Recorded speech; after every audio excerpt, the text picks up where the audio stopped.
and the S&P is ahead 34 points. 75 degrees, partly cloudy skies in Hartford. For these stories and more, go to WTIC.com. I'm John Silva, WTIC 1080 News. Looking for the best ways to prepare for retirement? Then be sure to tune in to Johnson Brunetti's Money Wisdom with Eric Hogarth tomorrow morning at 8:30 right here on WTIC News Talk 1080. Vacation is over, school is back in session, and WTIC News Talk 1080 is part of your daily routine with news, weather, and traffic updates, plus local talk shows to keep you informed and entertained. It's back to the grind, but we'll help you get through it. WTIC News Talk 1080 on your radio, your smart speaker, and the free Odyssey app. Our experience with Connecticut Paid Leave was great. I got to spend time with my son. I loved it. Connecticut Paid Leave provides income replacement for eligible workers when they take time away from work for qualifying health or family reasons. They just said, fight your fight and don't worry about everything that needs to happen. Most employers with one or more workers in Connecticut are covered under Connecticut Paid Leave. Find out more or start an application today at ctpaidleave.org. That's ctpaidleave.org. Take a moment and think of 1 minute to do recently, but you didn't because your foot, leg, or back pain got in the way. Hi, this is Mike with the Good Feet store. Well, you're not alone. We hear it all the time. Folks are fed up with living with pain that's keeping them from doing what they love, and they look to us at the Good Feet store for a solution. And that's why we're here, to help get you back out there. Good Feet arch supports, which you can only get at the Good Feet store, are designed to alleviate and even eliminate foot, knee, hip, and back pain. Plus, they provide improved balance, more comfort, and, well, just a better life. We'd like to help you turn your pain into possibilities with a free fitting at the Good Feet store. You'll be personally fit by an arch support specialist, and you'll get to walk around and see how Good Feet arch supports feel. Then you can decide if they're right. And 10. 30 years, the Good Feet store has been helping people get back to doing the things they love without their feet getting in the way. Stop in today at the Good Feet store in Avon, across from Whole Foods, or visit goodfeet.com.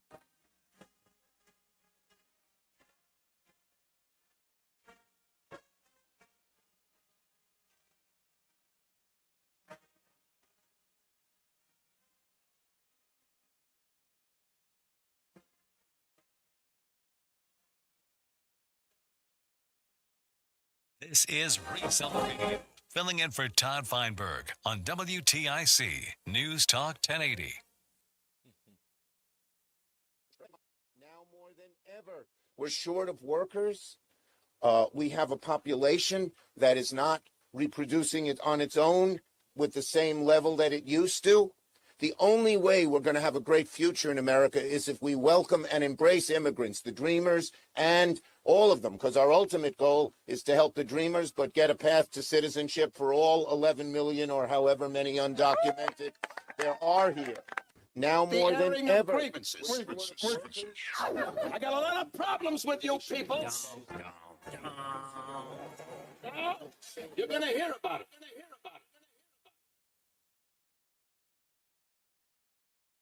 Okay, there we go. Well, that was a calamity. Yeah.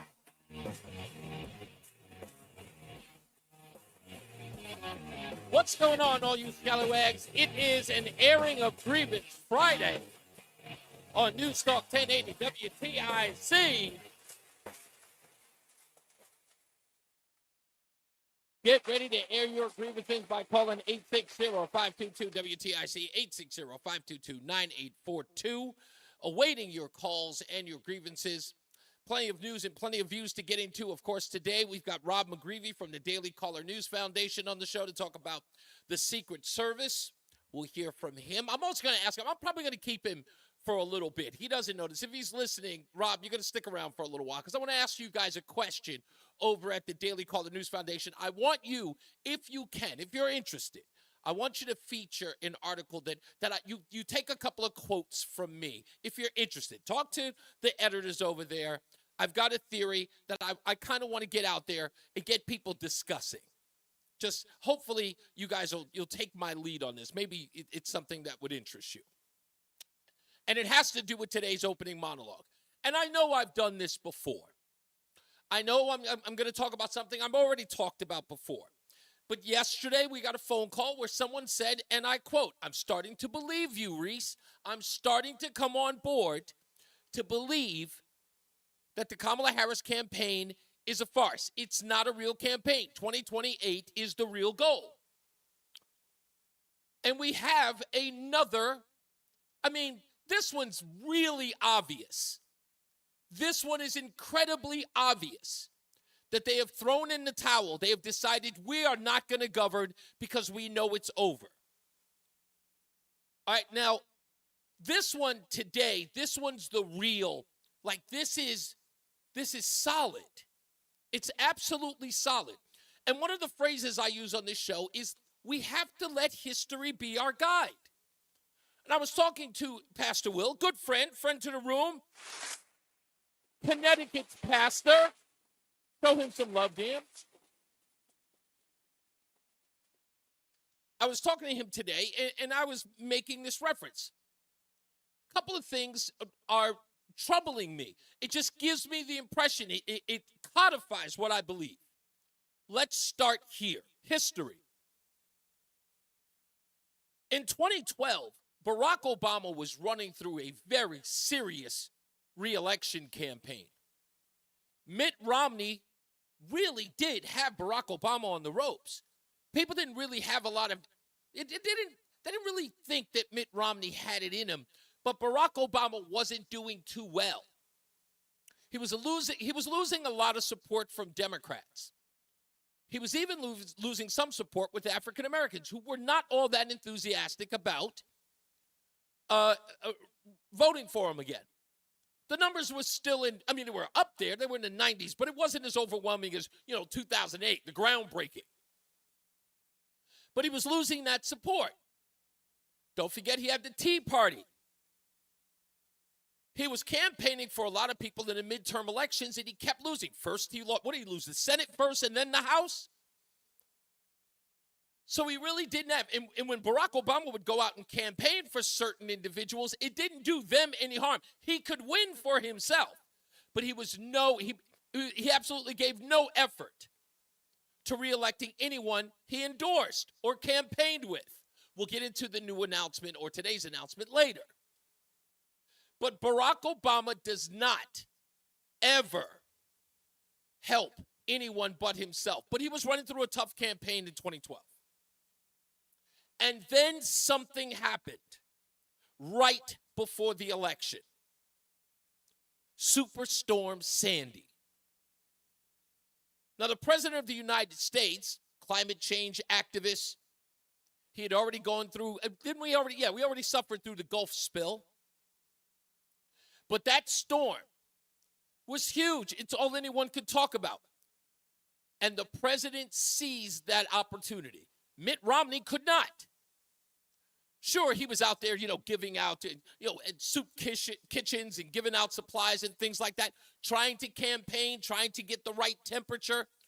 But Barack Obama had to lead. Barack Obama had to look presidential because he was the incumbent. He had to look like, and at a time like that, he had to have a steady hand. So he traveled up north. He ended up in New York, and then he ended up in New Jersey. And oh, did he end up in New Jersey.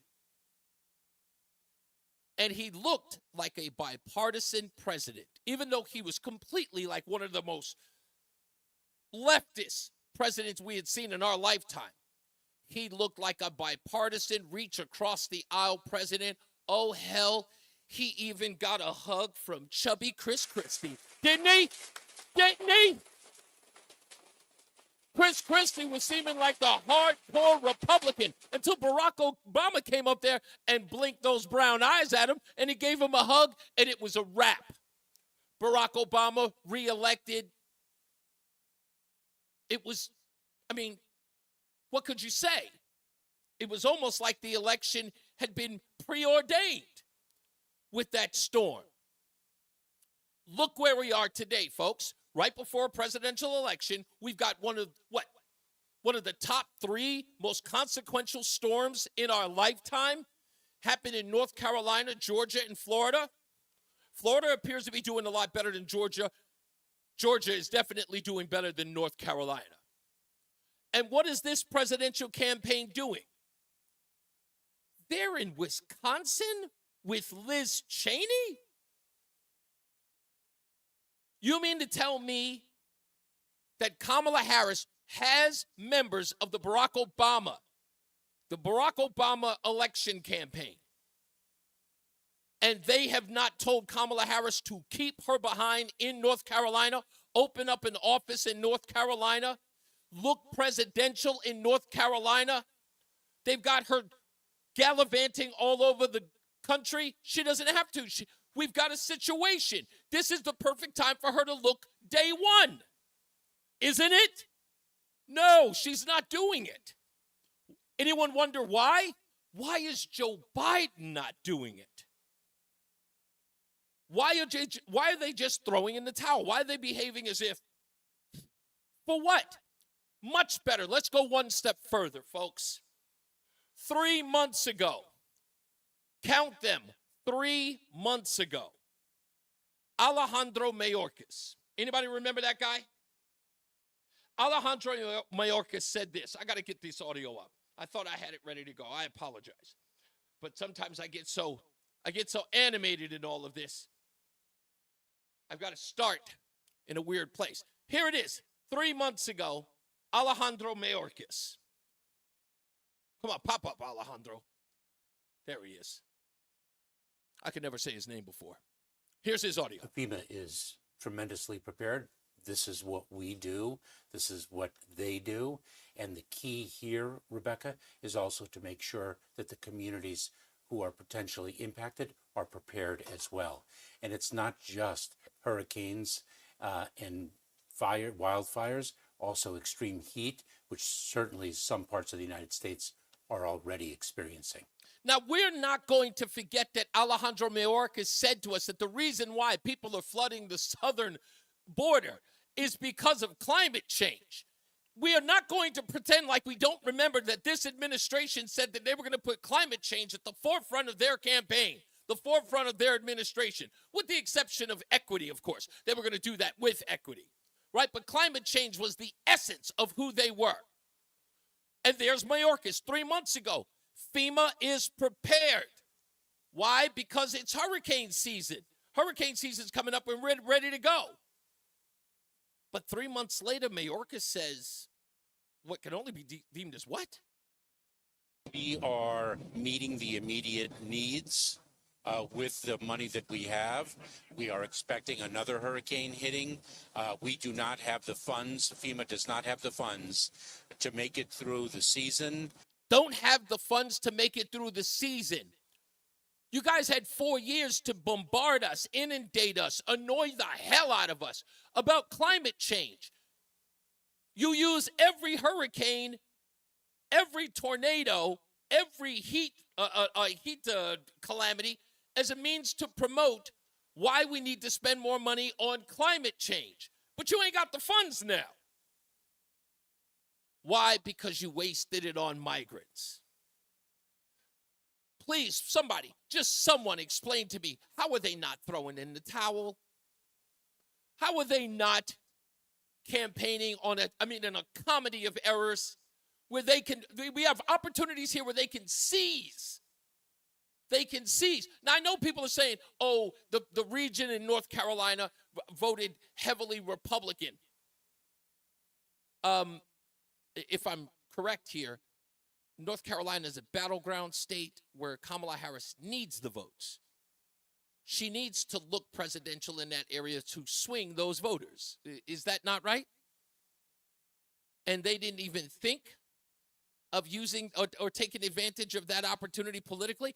This administration didn't take, they seem to be seizing on Donald Trump saying that Haitians are eating cats and dogs, but didn't seize on actual lives being affected in North Carolina where they could say, hey, we're here to help you, to actually play on those sympathies and get people to vote for them. They ignored that after what I just explained to you about 2012. And you guys are still trying to tell me that this is a serious campaign that we should be worried about. We should be scared of these people. Come on, man. You make it make sense. 860-522-WTIC. Let's go to Joe in Chester. How are you, Joe? Hey, I just think you're the greatest on analytics. I really do. If you were my next door neighbor, you could expect ribeye steak every night coming over to the bed. I swear, I just think you're great. My favorite 70s band was America. They had 17 top 40 hits. They're worth today a net worth of about 1/3 of Liz Cheney is. So how did that happen after you had like #1 hits like Sister Golden Hair and Horse with No Name? What hits has that woman had? I got to tell you, I don't know. I don't know either. Again, that's what I said. You're campaigning with Liz Cheney, a woman who just recently run. She's got a dynasty of a name in the Cheney name, and she lost her bid for re-election, and Kamala Harris sought to go campaign with a loser in Wisconsin. Hey, Russ, Reese, this is my quick point. I'd love a Democrat to call because with dollar erosion, endless wars, open border, lawfare against one candidate, no sustainable replacement burst, defund the police, the inability to print more money, even though 50% of America gets a government check right now. I would love to tell them why I should vote Democratic. Half the GDP is government jobs. Bankruptcies are just getting started. You know what? If you want to get through this bridge, invest in things that transcend, like faith, family, art, aesthetics, and everything like that, because this dollar is a piñata at this point. That's actually a pretty good assessment of the dollar. It is a piñata. Thank you so much, sir. I appreciate you, Joe. Another Joe is in Simsbury. Joe, come on, please. Can you get on board with me now that this makes no sense that they're not campaigning in North Carolina, a swing state that could very well make this election for them? You know, I said earlier on Tom's show that I truly believe that they are trying to drive some sort of a civil war here. So they've either thrown in the towel totally on the election, which I do not believe that they did. Okay. Or there's something much more nefarious going on here. And let me tell you where I'm coming from. Okay. So there is, and this is not crazy conspiracy talk, some of the top quantum physicists in the world believe that we have multiple universes that go on at the same time. Okay. And I won't get into the whole depth of that, but basically we have our universe we're talking in right now, and the exact same types of things or things that are similar are going on in a parallel universe at the exact same time. And there's millions of these universes. It's hard to understand. But when you look at what's been going on, what you just explained, what other people have explained, when you look at the way the government treated the people in Maui, when you look at the way the government treated the people in East Palestine, when you look at the way the government is treating the people in North Carolina, and then you say, okay, what else is going on here? Well, we have a 69-year-old woman, Tina Peters in Colorado, who's a Gold Star mom, meaning she is the mother of a deceased Navy SEAL. She was the Mesa County, Colorado clerk of voting, whatever her title was. Was she an elector? She was not an elector. Okay. Nope. She was the person in charge. She was like the clerk in Mesa County, Colorado. And she knew something was wrong with the votes. And she made a copy of this. And the Democrat Secretary of State went after her and wanted her to destroy it. The FBI came in and she hid this information. She just got yesterday 9 years in prison for doing that. And was it at any point in the trial the information that she had, was that ever allowed to be presented as to here's what I saw, here's why I copied it? Nope. Which was against the law, apparently? No. I could go out and I could beat the daylights out of a left-wing piece of garbage, and I would not get 9 years right now. She's 69 years old. I still can't believe it. Every button, Reese. And now I'll come up with the big one. People didn't really talk about this much on talk radio. Why recently were the Democrats bringing up the law in Congress about how are we going to replace Congress people in the event that 100 of them pass away immediately. What are they talking about? Are they in that parallel universe where they? Wait a minute, did someone that's why the actually, parallel wait, universe did someone actually bring that up? Yeah. Yeah, they're putting together a law, which may not be able to go through because it might have to be a constitutional amendment, right?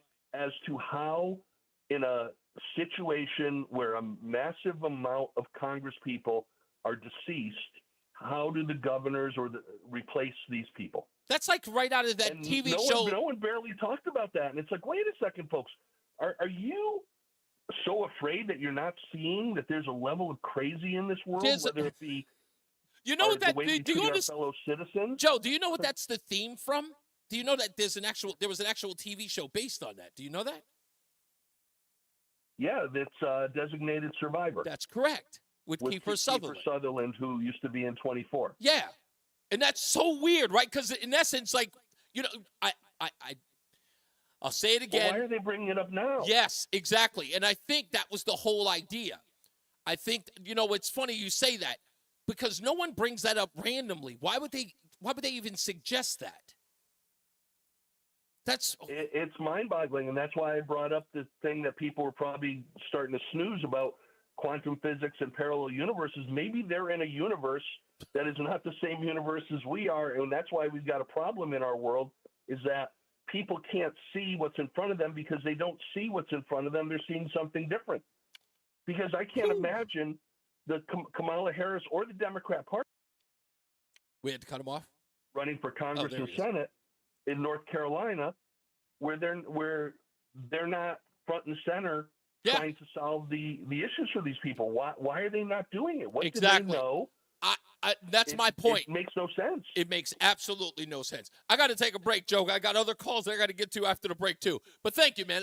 It is something to ponder. I mean, it's not beyond the pale at this point.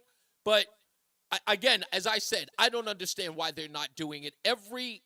Everything that I've learned about politics, or at least in recent history, it says that you go down there and you take the political advantage of what happened with this storm, and they're not.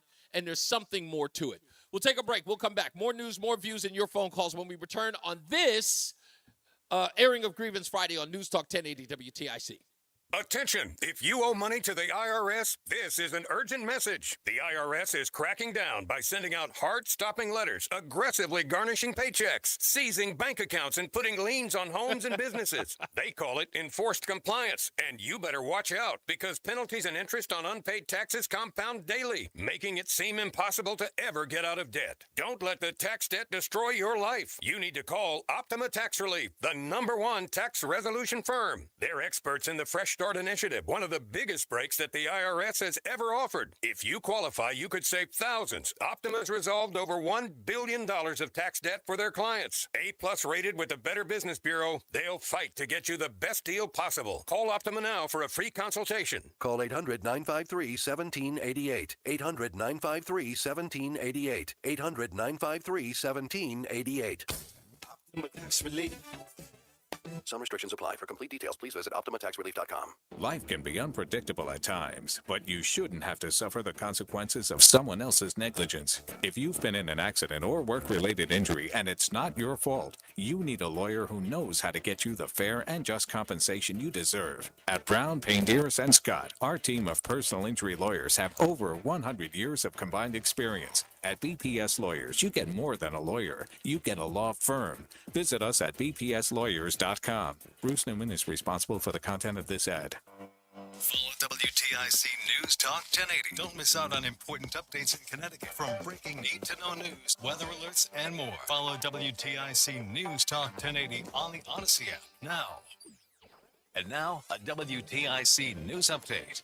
3:30, good afternoon. I'm John Silva, WTIC 1080 News. 2 people are dead following a shooting this morning in Cromwell. Police say it's an apparent murder-suicide. It happened at the Apple Rehab Facility on Berlin Road in Cromwell. Nearby KinderCare was put into lockdown. There is no threat to the public. Man who allegedly stabbed a Woodbury police officer during a traffic stop Thursday was in court today. Tyler Wilmot, charged with attempted murder, being held on $3 million bond. Officer Tim Wright was stabbed in the neck. He is expected to recover. Israel has carried out a series of airstrikes in the southern suburbs of Beirut. Strikes have also cut off the main border crossing between Lebanon and Syria for tens of thousands of people fleeing Israeli bombardment. And the search for victims of Hurricane Helene has dragged into a second week. Death toll there among 6 southern states at 215, with phone service and electricity outages continuing to hinder search efforts. WTIC News Time 3:31. Jason Catarina has the forecast. Well, the rest of the afternoon, it'll be quite pleasant for us with partly sunny skies, the high of 77. Then tonight, partly cloudy, mild. Watch for a brief shower around from late evening on, the low down to 56 overnight. Now, the weekend looking outstanding. Saturday starts out with some clouds, then sunshine, very pleasant temperatures, the high back up to 77 with a nice breeze out of the north-northwest. Then Sunday, mostly sunny, comfortable, though cooler, the high of 70. I'm meteorologist Jason Catarina in the WTIC Weather Center. All right, 74 right now in Hartford. Markets have been up today. News that that employers added 254,000 jobs for the month of September. The Dow up 267 points. NASDAQ's ahead 185. S&P is up 40 points. For these stories and more, go to WTIC.com. I'm John Silva, WTIC 1080 News. Space may be the final frontier, but it's also what a lot of us lack in our basement or garage. By switching to a Navien tankless water heater, not only will you have all the hot water you need whenever you need it, but you'll gain storage area as well. Maybe a place to display your space collectibles. Highly logical. Learn about Navien's series of high-efficiency tankless water heaters and how they don't just save space, but save dollars on your utility bills too. For more, go to tanklessmadesimple.com. This is a commercial for California Psychics, America's most trusted psychic network. So, if you're waiting for a sign, this is it. No, really, this is it. You won't see your soulmate's face in the clouds or your career path mapped out in your cappuccino foam. This really is it. We could add some dramatic sound effects if you'd like. So what you waiting for? Experience the joy of certainty at CaliforniaPsychics.com. Men, this is Dale for Northeast Men's Health. It seems like everything we hear these days is about political races, and yet there's a far more important race that you run for yourself every day. It's the race to be the best you can be. But if your libido is low, if your workouts aren't productive, if you've got brain fog and you're tired all the time, you may feel like you're losing that race, and maybe even that your best days are behind you. But the truth is that they're likely not. Because if you're feeling like this, it's probable you're suffering from low testosterone, a condition that affects a huge percentage of men.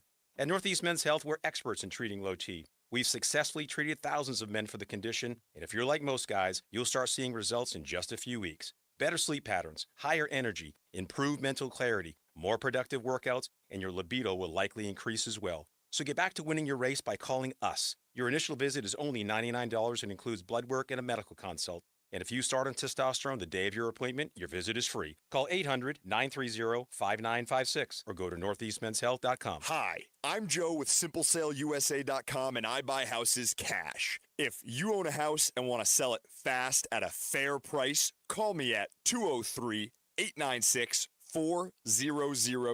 I can pay cash and close in as little as 7 days. I buy houses in any condition, any price range, and more importantly, anywhere in Connecticut. I'm a private real estate investor who buys several houses a month, and I want to buy more. I buy inherited houses, divorce houses, behind in payment houses. I even buy my tenant won't pay me the rent houses. Do you own a house that is trash and needs thousands of dollars in repairs? Great, because I love buying junk houses. I buy vacant houses, abandoned houses, condemned houses, and even foreclosure houses. If you own a house and want to sell it fast, call me at 203-896-4000. That's 203-896-4000. 203-896-4000. This is Jean Marie Laskus with the podcast Cement City. So there's this election coming up, a big one, and one guy's been indicted. People are talking voter fraud. Democracy itself is on the line. Sound familiar? Well, this isn't that election. This one is in Denora, Pennsylvania, a dying town in the middle of nowhere, where I bought a house and stayed for 3 years. Listen to and follow Cement City an Odyssey original podcast in partnership with Cement City Productions. Available now for free on the Odyssey app and wherever you get your podcasts. Lowe's knows that to win the job, pros need the best prices. That's why only at Lowe's, MVP's Pro Rewards members can get a volume discount on eligible orders as low as $1,500. Bianchi, ain't nobody in the dark about Candace Owens. I watch every one of the episodes. You don't need to link them here. I'm well aware of them. I'm way ahead of the game. Terms and restrictions apply. Visit Lowe's.com/terms or Pro Desk for details. Every day, Cintas service reps help businesses get ready for the workday. They provide freshly laundered workwear delivered every week. Mats, mops, restroom and cleaning supplies. First aid and safety products to help your employees stay safe. They even test and inspect fire extinguishers and emergency lights. Cintas helps keep your business running smoothly. See what Cintas can do for you. Visit Cintas.com. Oh, I'm ready! And get ready for the workday. Philo's got a world of entertainment for you to explore with just one subscription. Sign up today and start watching all the networks you love, like A&E, MTV, Discovery, Lifetime, Hallmark Channel, and so much more. Featuring current seasons of all the best drama, true crime, reality, and family-friendly shows you can't afford to miss. Get started today and unlock our library of over 75,000 movies and shows. And save all your favorites with the 30 seconds. So you can rewatch them anytime, anywhere, for up to a year. Philo now includes access to AMC+. You can discover your next obsession from its collection of hit originals like Mad Men, The Walking Dead, Killing Eve, Orphan Black, and tons of blockbuster movies. There are no contracts, no commitments, and no hassles. For just $28 a month, Philo's a better way to watch TV. So what are you waiting for? Visit philo.tv and sign up today to start your 7-day free trial. That's PHILO.TV. What's up, everybody? You know who it is. You know who it is. You know who it is. It's Reese on the Radio. Frederick Douglass of the 21st century. It's WTIC News Talk 1080. The airing of grievances. I got a lot of problems with you people. You're going to hear about it. I'm going to change that to say the Booker T. Washington of the 21st century. Booker T. Washington was a big guy who he screamed down, he shouted down the grievance industry in the black community. Anyway, more news, more views than you can shake and stick at is the airing of Grievance Friday on NewsTalk 1080 WTIC. Your phone calls in a second. I wanted to tell Bianchi, he's in the chat room. Bianchi, thank you for every link of Candace Owens' in-depth investigation into Kamala Harris. She's on vacation, Candace Owens, for a week. And I saw the last episode yesterday. My wife watched it, and then I watched it. We're on top of it, big guy. We're on top of it. And until Candace Owens actually, and I'm leaving it to her, when she finds out, all the background of Candace Owens, about Kamala Harris, we will report it here for those of you who are not following her. But yeah, well, I'm on top of it. That's my job. I spend every day gathering news and information. But I appreciate it, Bianchi, nonetheless. Back to the phone calls. As I said, and I'm going to talk to Rob McGreevy of the Daily Caller News Foundation, whether or not they'll do a feature about this. Because, I've given too much evidence that all of this is throwing, it's a throwaway. Jennifer Bream, one of my former colleagues, sent me an article from Breitbart that is talking about the reason why Kamala Harris and Joe Biden aren't helping the folks in North Carolina is because the counties that they're not helping are primarily red, and therefore that helps her in winning North Carolina because they can't vote, right? And then, of course, they'll win the state. I only push back on that for one reason. What's happening in North Carolina is being viewed by the entire country. And everyone who finds out that, one, FEMA's late, supplies aren't getting there, people are stranded, more and more people are dying and cannot be found. The lackluster behavior of the Kamala Harris campaign, as well as Joe Biden, does not secure they'll win. Nobody's going to sit back and watch those people die and go, good for them, because Kamala Harris wins. That's not a strategy. The strategy is they cannot do anything. They're not taking advantage of it. No one's telling them to take advantage of it because what could they do? They don't know what to do. They have no idea what to do. and they ran out of funding, and they got caught flat-footed because they were the ones who flat-footed themselves. They have no finance. They have no money because they gave it away. And they didn't have their eye on the ball. They told us it was about climate change, and it turned out it was nothing to do with climate change. It had to do with agendas. They didn't care about climate change. So back to the phones we go. 860-522-WTIC. Dave is in Windsor Locks. Hi, Dave. Hey, how you doing, man? Listen, the thing that drives me the most nuts is the fact that literally Fort Bragg is probably, 200, 300 miles away? Indeed. Now, the military is already getting paid anyway, so it doesn't cost anything. They're already getting insurance. They're already getting their paycheck. They're sitting around doing nothing. Right. The only thing they have to pay for is fuel. Now, That's right.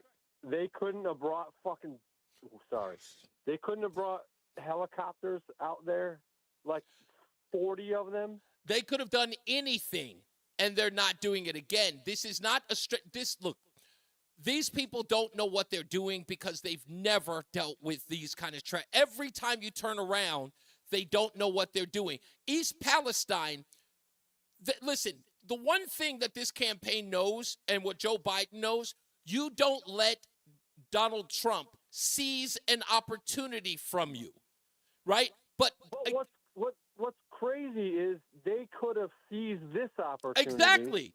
But you don't let Donald Trump seize an opportunity from you, just like the border. Donald Trump was there before them. Why?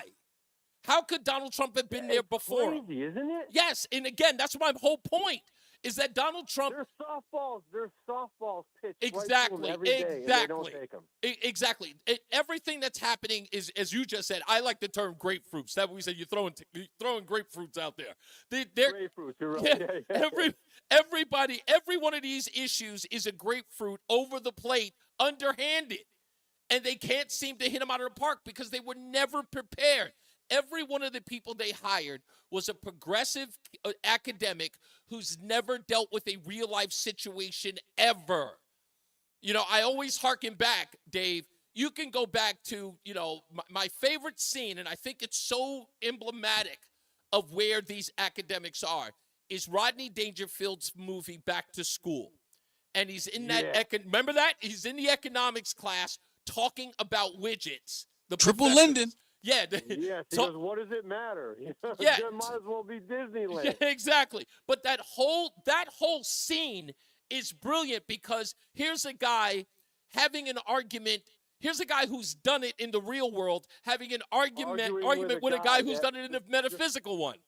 You're right. And it's like, that's all you need to know. If any one of those bozos in Washington had watched that one scene in the film, they'd get it. That's a beautiful analogy, man.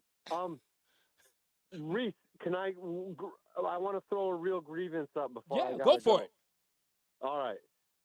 What gets me upset right now is that, the old Yeller Feller school buses go about 40 miles an hour, and they're on the goddamn highway. They don't wear seatbelts. They're going 40 miles an hour in the middle lane, jamming everybody up. What the heck is going on? Wait a minute. Wait a minute. Who's not wearing seatbelts? The students or the drivers? Neither of them. I think the driver has a seatbelt, and the rest of them don't. But they're going 40 miles an hour on the highway. No way. Anyway, I just had to get that off my No, chest. it's a good grievance. I wouldn't called in, buddy. That's okay, Dave. Listen, I appreciate the tribute and I appreciate the grievance. I didn't know that. I've never seen the school bus drive in the middle lane. I always thought they took have you been on the highway at 2:00? No. All right, then. You don't see it. I totally hear you. I totally hear you, Have a Dave. good weekend, Thank you, man. friend. You too, sir. I appreciate you. White Mike is in Florida. How you doing, buddy? Hey, man. So let me rant for a second, okay? Go for it. So I'm tired of hearing the Republicans act like they're flabbergasted by what's happened with FEMA. Right. Oh, we had no idea. You mean FEMA spent all this money on illegal aliens? Really? You guys are half of freaking Congress. You're on the Senate Judiciary Committee. You're on the Finance Committees. You guys control the purse strings. There's no oversight. You knew nothing.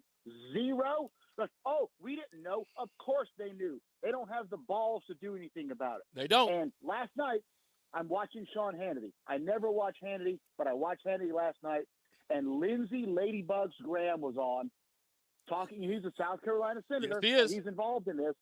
And he starts out with, oh, well, they're not doing anything for my people, and it's so sad, and they ought to be held accountable. Then out of nowhere, apropos of nothing, he says, we have to talk about our friends in Israel. What? Really? Why are you talking about Israel? Yes. 5 minutes and talking about Israel. Our friends in Israel need all the money we can give them.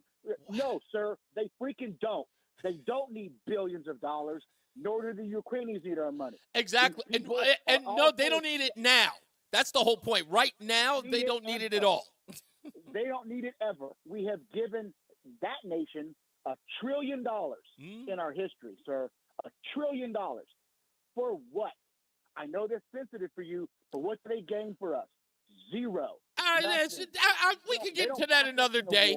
He's airing a lot of grievances right now. This is where their priorities are. So don't believe these Republicans that they care about these people, because they could have shut off funding for all of this nonsense and increased FEMA budgets. They could have increased infrastructure spending and fixed these bridges that washed out or these roadways that washed out.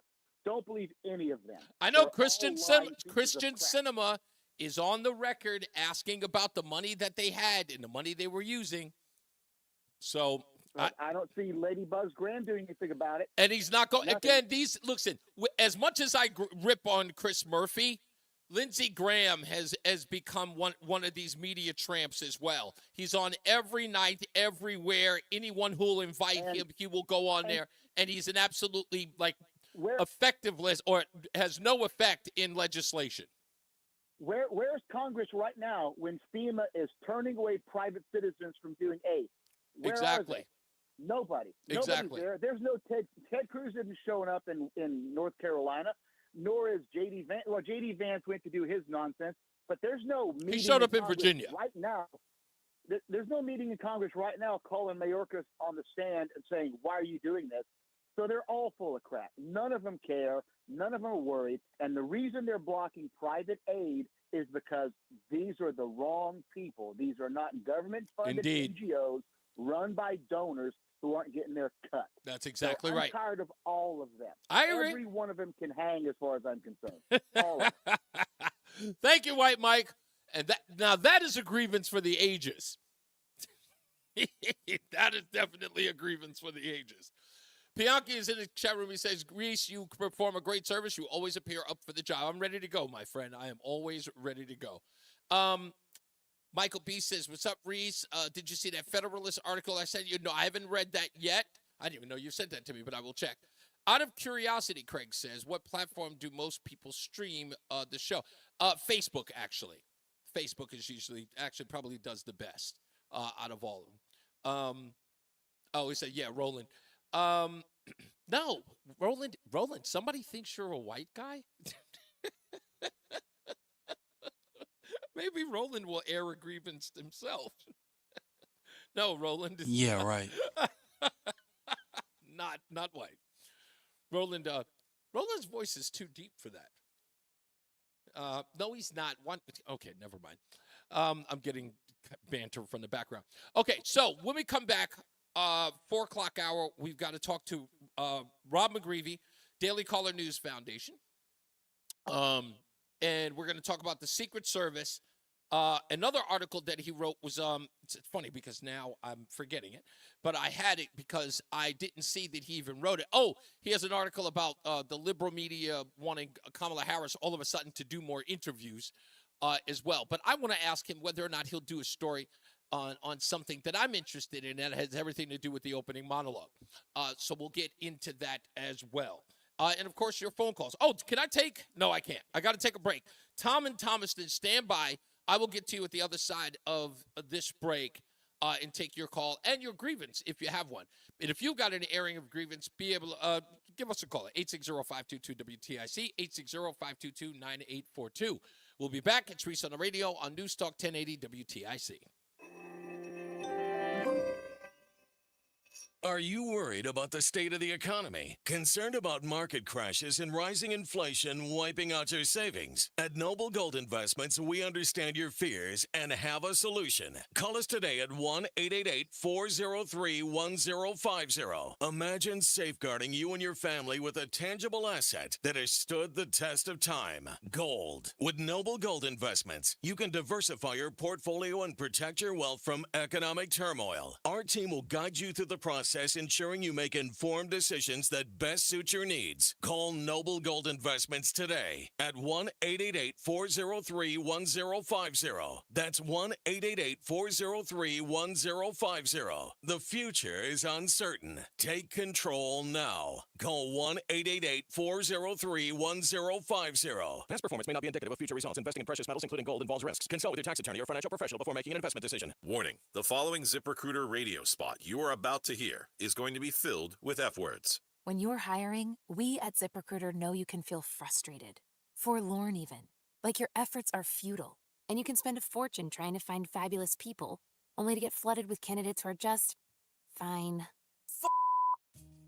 Fortunately, ZipRecruiter figured out how to fix all of that. And right now, you can try ZipRecruiter for free at ZipRecruiter.com/radio. With ZipRecruiter, you can forget your frustrations because we find the right people for your roles fast, which is our absolute favorite F word. In fact, 4 out of 5 employers who post on ZipRecruiter get a quality candidate within the first day.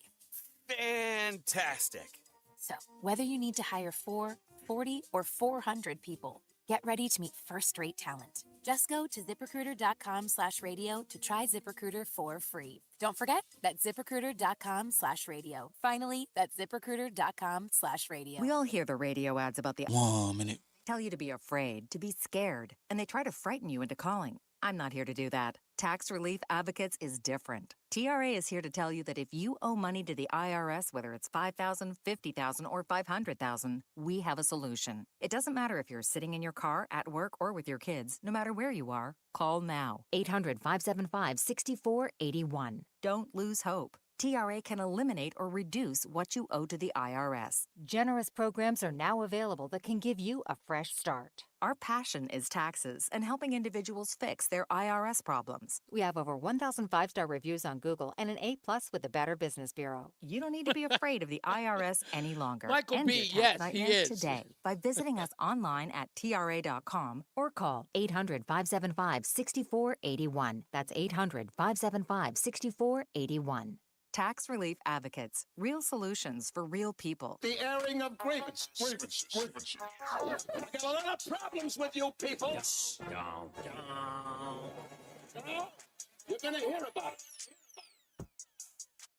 And we're back. Reese On The Radio, NewsTalk 1080 WTIC. Plenty of news and plenty of views. And, of course, your phone Yeah. calls. Let's go to Tom and Thomaston. How you doing, Tom? Hey, good. I'm not sure if my grievance is good, but I got one. Go for it. Hey, Joe's got to watch the old Fox TV show. Well, it was about 10 years old. Fringe. That was full of Yes! parallel universes and time traveling. That was You gotta such a watch great that. show. I think Yeah, the that was a last good show. I really liked that show. The last episode that I watched, and I don't know why, I guess I ended up not watching the next season, but I watched the season finale with Leonard Nimoy, and wherever they end up at the end, the World Trade Center is back up. You saw the World Trade Center out the window, and that was like the freakiest, season finale I've ever seen in my life. I was like, they took my breath away. I was like, whoa. Yeah, it was still there in one of the parallel universes. Yeah, it was crazy. I was like, and what a way to leave a cliffhanger, Yeah. Joe has a really good take on stuff. I enjoy it. I'm not sure, maybe the demons are coming loose and they're infecting idiots, but he seems to imply that he's kind of like looking forward to a civil war, or he keeps implying about the war coming. That kind of bothers me. Well, let me tell you where that comes from. And listen, Joe's not the only person, and it's weird. It's weird in the sense that people when they hear it, they go, why are people saying this? There is something that's happening now that may be a little myopic to some degree. And what I mean by that is people consider the time that they're in the most where things are happening when inside the space that they're in. They believe that, and sometimes for good reason, that the time that they're in is the worst time ever in life. You'll see it in many places where it's completely out of sorts. Like you see it in the black community saying it's more racist today than it ever was in 1950. I mean, that's ridiculous. We know that. But many people believe that right now that there's so many people who are on the fringe that it could create something very similar to what we saw in the Civil War. The difference in that I see, and the reason why I do see it differently than he does, is because I'm looking at a nation that is so far removed from any real serious conflict like the Iraq and the Afghanistan war, or even before that, the Vietnam War, that they are so war weary, they are not willing to put themselves in that situation. I don't believe that the American people have the guts in itself to go after their fellow man in that way. I just don't. They can hate them. They can scream and holler and go online and spew vitriol, but I don't think that it's in any one of us at this part in the game that we would walk up to our fellow man because we disagree with them and wish to do them harm. We would rather scream. We can see these idiots with the road rage coming out with the, tire irons. Those people are off, whack jobs. But I don't see a whole group of people walking down the street with a bunch of torches a la warrior style taking out people that they run into. I don't think we're there. I don't think we're at Clockwork Orange.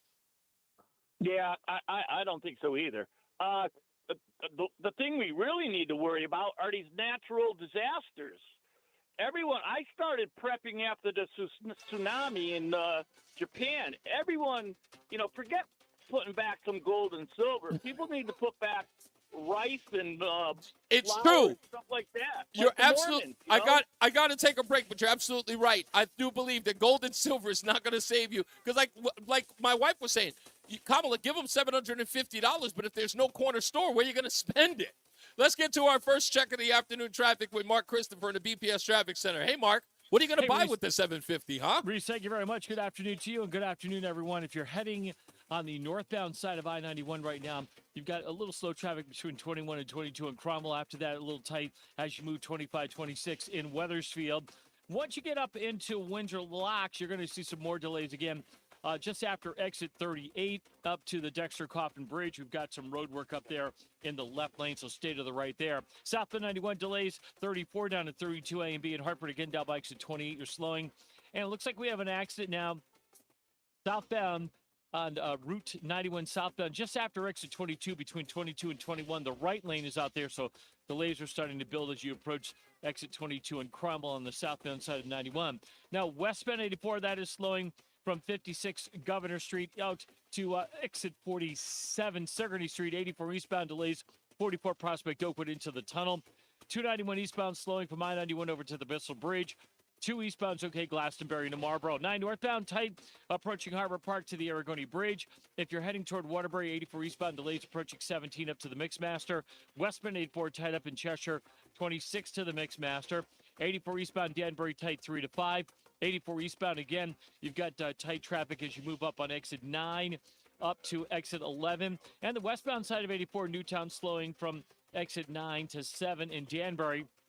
If you're heading down in toward New Haven, southbound Parkway, got tight traffic from 62 to the West Rock Tunnel. 95 southbound delays 46 down to exit 43 in West Haven.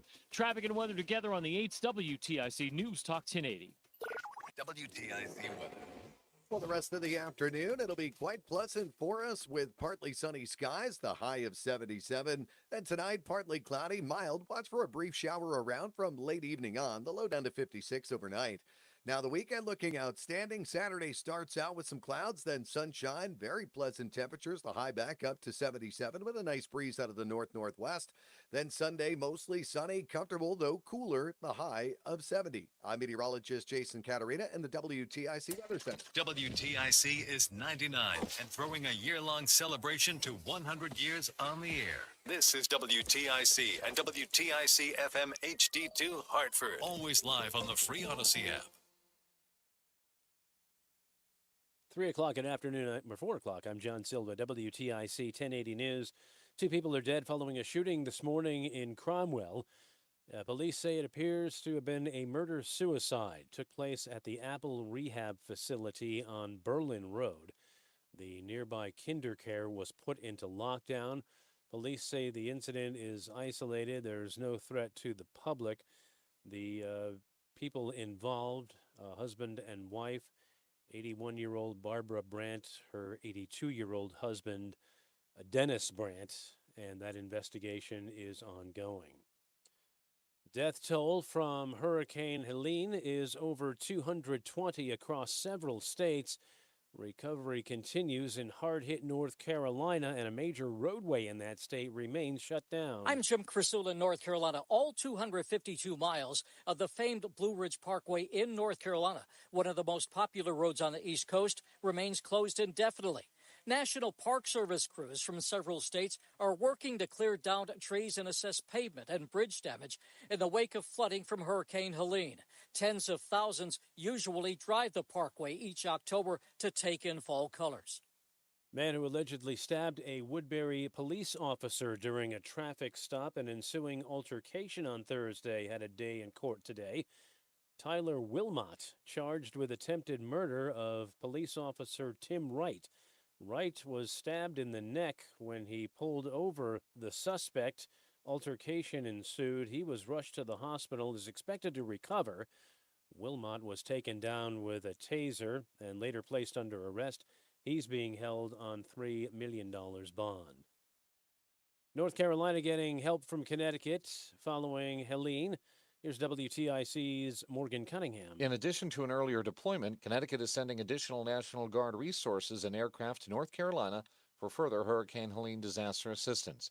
North Carolina has been requesting more help and resources from various agencies as rescue and recovery efforts continue in the face of serious wreckage from the storm that's killed at least 215 people. Connecticut is sending one additional CH-47 Chinook helicopter, one UH-60 Black Hawk helicopter, and an air crew of 16 soldiers to Salisbury, North Carolina. The 2 helicopters and their air crews left the Army Aviation Support Facility near Bradley International Airport in Windsor Locks this morning. Morgan Cunningham, WTIC 1080 News. President Biden made a rare appearance. Actually, it was his first appearance in the White House briefing room today. He lauded the jobs report that came out showing 254,000 positions added by employers last month. He also touched on the situation in the Middle East, with Monday marking a year since the start of the Israel-Hamas war. The main thing we can do is try to rally the rest of the world, our allies, into participating like the French are in Lebanon and other places to tamp this down. Dozens of Israelis remain unaccounted for after being taken hostage by the terror group in recent weeks. The conflict has grown to include Israeli attacks on Hezbollah in Lebanon, and Iran has launched missiles in retaliation at Israel. When you get your ballot for the upcoming election, state leaders want you to be aware of a question they are asking of voters. Every ballot will be printed with a question asking if Connecticut's Constitution should be amended to give each voter the ability to vote by absentee ballot. Lieutenant Governor Susan Bysowitz, though, says the placement of the question may differ depending on municipality. There are some ballots that may have the question on the back. So we don't want anyone to miss the ballot question. Early voting begins in Connecticut October 21st. Closing Bell report sponsored by Bouvier Insurance, and the market's all up today in light of that jobs report that came out earlier. Dow gained 341 points, NASDAQ up 219, S&P up 51 points. For these stories and more, go to WTIC.com. I'm John Silva, WTIC 1080 News. I want to learn how to cook. Mom. I keep ordering takeout. I plan to rearrange my closet, but I stopped after picking the clothes up off the floor. Accomplishing goals is hard, but when your goal is to learn a new language, Babbel makes it easy. In just 15 minutes a day, Babbel's award-winning language learning app will help you start speaking another language. Start having conversations in as little as 3 weeks. Comment tu t'appelles? Comment tu t'appelles? Vous êtes tout? Vous êtes tout? Babbel's bite-sized lessons make it easy to learn words and phrases you'll actually use. So when someone asks, How's your French going? you can say, Babbel est amusant et facilite grandement l'apprentissage d'une nouvelle langue. Et cela ne prend que 15 minutes par jour. when you want to really learn another language, it starts with Babbel. Babbel, language for life. Celebrating 10 million subscriptions sold. Now try Babbel for free at babbel.com. Just go to babbel.com and start learning a new language today. That's babbel.com. BABBEL.com. You're listening to Reese on the Radio, filling in today for Todd Feinberg on WTIC News Talk 1080. The airing of grievances. I got a lot of problems with you people. You're gonna hear about it. On this airing of Grievance Friday, I can't believe this week went by so damn fast. Just went by. Trying to slow it down. We'll be taking your phone calls at 860-522-WTIC when we come back from the break. Rob McGreevy of the Daily Caller News Foundation talking about the Secret Service and its so-called funding problems. And, of course, I'll be hitting him up about him doing a story about what I said in the opening monologue. We'll keep him over for a little while. He likes being on the show. And I'm going to make him stay. You're going to stay. You know what I mean? No, anyway. All that and more. Don't forget to go on to reasonoradio.com to go read the stupidest thing that I read today. This one is about how Politico, again, 2 days in a row. They have an article about Tim Walz. They are really trying to help this guy. Tim Walz is not lying to you, ladies and gentlemen. He's just misspeaking. And it could be a problem for the Harris campaign. Probably because it's lying. But they're saying it's misspeaking. But you got to read the article yourself. It's actually pretty amazing. Oh, and in the 5 o'clock hour, stick around for this.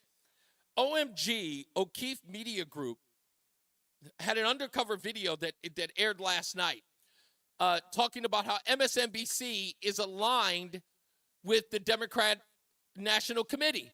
No kidding. But that's not the important part. It's what I said yesterday about the abusive relationships Democrats have with the Democrat Party. Well, James O'Keefe's video, and I don't know how I'm doing it. Within a day, within an hour, everything that I'm saying is coming into fruition. We'll play that audio in the 5 o'clock hour, but we'll get to the BPS Traffic Center with Mark Christopher and Robin Greevy on the other side of this break. How you doing, Mark? I'm doing real good, Reese. I hope you are too. And if you're heading into Hartford right now, southbound side of 91, you got delays 33 down to 32 A and B. Another bump down by exit 28. He's calling in, correct? 3 in Rocky Yeah, Hill, he West should have Street been. down Let to me. Okay. I'm surprised he didn't call in already. Accident taking out the right lane there. And some more slow need his traffic, number 19 to 17 in case? Meriden. Northbound Park. Oh, yeah, let me write it down. Move 67 up to 68 N and E. Whenever you're ready. After that, transition to 91 North, you'll see a little slow traffic as you push up on exit 21 and another slowdown up by 25-26 in Wethersfield. You'll see heavy delays now up in Windsor, exit 38 up to the Dexter Coffin Bridge. I'm sending you the road work text there now. in the left lane, so stay right. All right, cool. Thank you. That looks good until you get into Hartford. You got delays 33 down to 32 A and B. Westbound 84 slows 56 Governor Street up to 45 Flatbush Avenue. 84 eastbound slowing 44 up to into the downtown tunnel in Hartford. 291 through 84 okay east of the river. 2 eastbound moving on Glastonbury to Marlboro. 9 northbound slowing Harbor Park to the Aragoni Bridge. 84 eastbound in Waterbury slowing approaching 17 up to the Mixmaster. Westbound 84 is tied up, slowing now approaching 26 in Cheshire up to the Mixmaster in Waterbury. 84 eastbound Danbury tight 3 to 5. Again, 84 eastbound slowing from 8 out to exit 11 in Newtown. If you're traveling southbound on the Parkway, you've got delays 60 into the West Rock. 95 South New Haven slows 46 to 43 in West Haven. Traffic and weather together on the 8th WTIC News Talk 1080. WTIC weather. As we head into the evening hours, it'll be partly cloudy and mild tonight. Watch for a brief shower around from late evening on, the low down to 56. Then Saturday, pleasant with some clouds to start, then sunshine, a beautiful day, the high up to 77. Sunday, mostly sunny, comfortable. It will be cooler, but the high of 70, just a light breeze out of the southeast. Watch for a shower in spots early Monday morning, so maybe take your umbrella when you head out. Otherwise, the clouds will be giving way to some sunshine. It'll be breezy and cooler, the high 67. Busy northwest wind 10 to 20 miles an hour on Monday will make it feel cooler. Sunshine, a few clouds on Tuesday. The winds subside, the high back to 65. Currently, it is 70 in Waterbury, New Haven at 74, and 73 in Hartford. I'm meteorologist Jason Caterina in the WTIC Weather Center.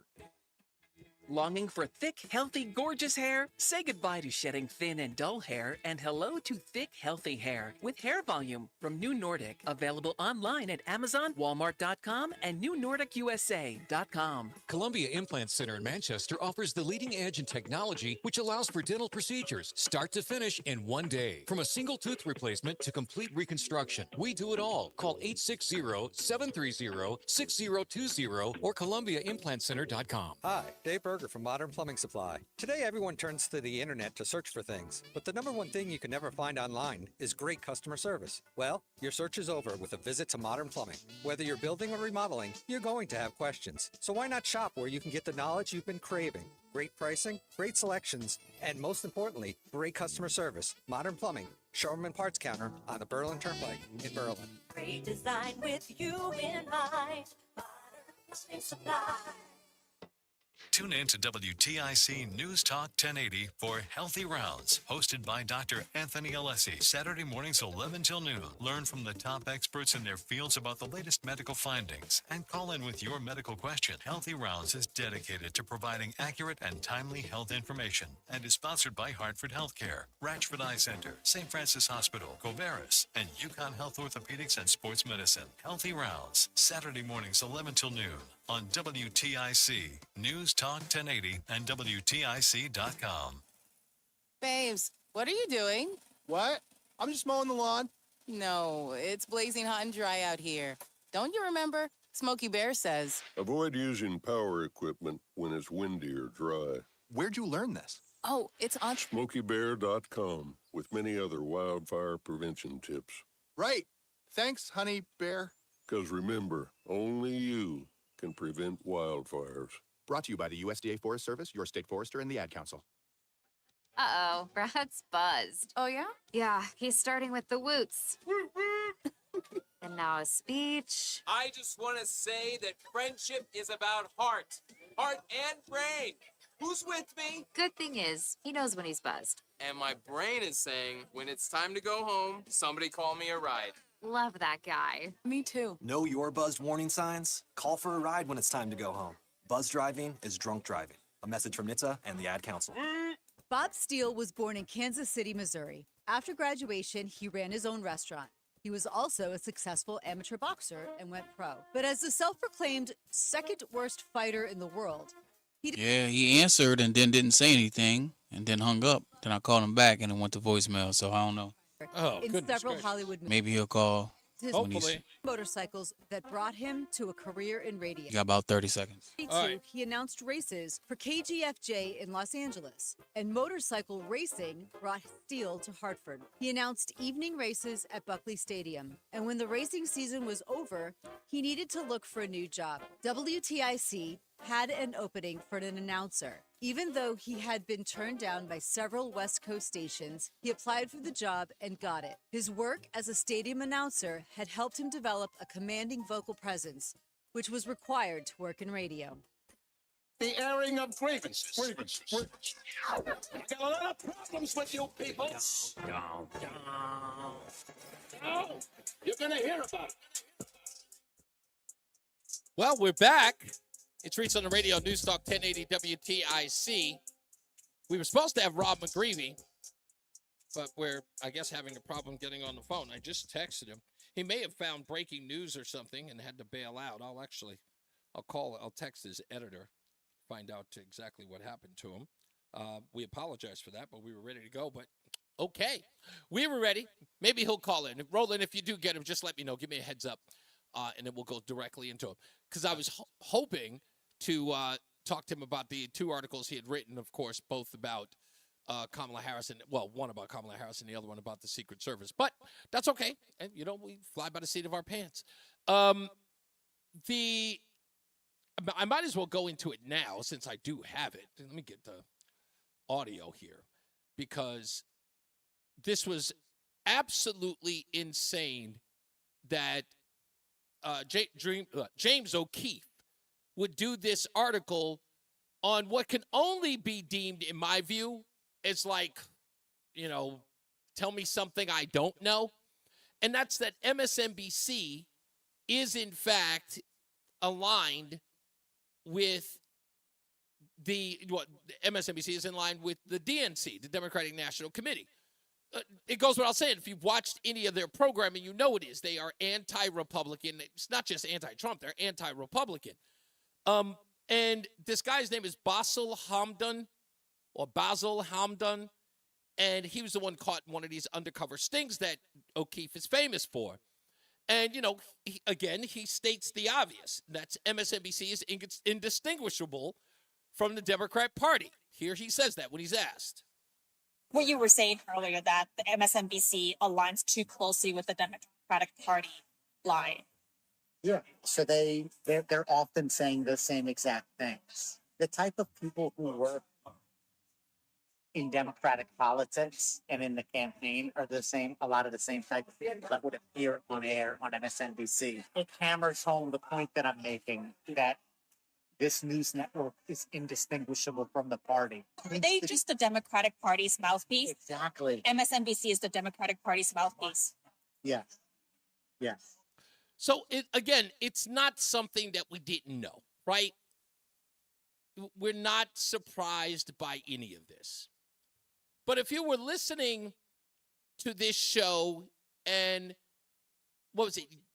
yesterday, when I talked about the relationship between the Democrat Party and leftist Democrats, Libocrats, I was saying how they were in an abusive relationship, like if their husband, not abusive physically, but abusive in the sense they lie, they cheat, they steal from you, and how you rationalize everything that they do to you because you can't break up with them, because if you break up with them, you're alone, right? You're one or the other, because if you're not aligned with the Democrat Party, you're immediately associated with the Republicans. You believe in the all or nothing. So what you tolerate from the left, what you tolerate from Democrats, you wouldn't tolerate from anyone else. What you tolerate from your significant other, you would never tolerate from average people. Somebody who lied to you, like your friend would tell you a lie, and you're like, I can't believe you lied to me. I'm like, the guy that you're with, sweetheart, lies to you all the time. Why are you with him? That's different. I share a life with him. But you're my friend. So they never hold you to the same standards. No one's held to the same standards, right? That's the way Democrats operate, right? Donald Trump lying, catastrophic. He lies about crowd sizes. Kamala Harris lied about working at McDonald's. McDonald's. Come on, man. McDonald's. So don't spare me. So in this MSNBC thing, imagine this. Basil Hamdan, this guy is a producer on the Amen show, the weekend show. And if you listen to this guy, you kind of think he doesn't really like working at MSNBC. He's got a problem with them. He understands that it's not objective news. He hates Fox. But listen to what he says here. Again, remember what I said about the abusive relationship between Democrats, meaning average rank and file, Joe Schmoes, and the Democrat Party. Listen to this. This is incredible. They've made their viewers dumber over the years. The viewers get mad at the guests or the hosts if the hosts were to criticize Democrats. Because they're so brainwashed Yes. into thinking that the Democratic Party can do no wrong. Not that they can't do any wrong. It's maybe they can do wrong. I just don't want to hear about it. Don't say it out loud, because if you say it out loud, it helps Trump. That's interesting, isn't it? Isn't it? And then, of course, here you have this undercover reporter talking about, so the Democrat voter is, their viewers are brainwashed, he says. And he goes, yes, they are brainwashed, he says. Which brought me back to maybe a year or two ago to this little supercut I put together many moons ago. You might remember it. Remember what they said about MAGA? But I also think some of them are believing the garbage that they are being fed 24/7 on the internet by their constituents, and they bought into this big lie. And the question is, how are we going to really almost deprogram these people who have signed up for the cult of Trump. There are millions of Americans, almost all white, almost all Republicans, who somehow need to be deprogrammed. It's as if they are members of a cult, the Trumpist cult, and who have to be deprogrammed. At some point, maybe there needs to be a formal deprogramming of the cult members, but something needs to happen. And how do you? Yeah. Remember all of that? The deprogramming, the cult. Remember all of that? And here it is, somebody who works at MSNBC talking about how their viewers are brainwashed and how they can totally understand, they can completely deal with the fact that their viewers, their party can lie to them, can cheat on them, can deceive them. We don't like the lies, but don't talk about their lies because it only helps Trump. We're, just lying quiet. Don't say anything. That sounds like an abusive relationship, doesn't it? That sounds like, look, we can deal with it. Lie all you want. Don't talk about it, though. It's incredible. Just in my view, it's just incredible. Fascinating, even. But that's where we are. That's exactly where we are. When somebody can tell me from the left, I don't want Republicans to tell me this. I want someone from the left to explain to me how that's okay, how they can do it in the way in which they behave, like when they can do it with such fervor. They don't even blink. They just do it.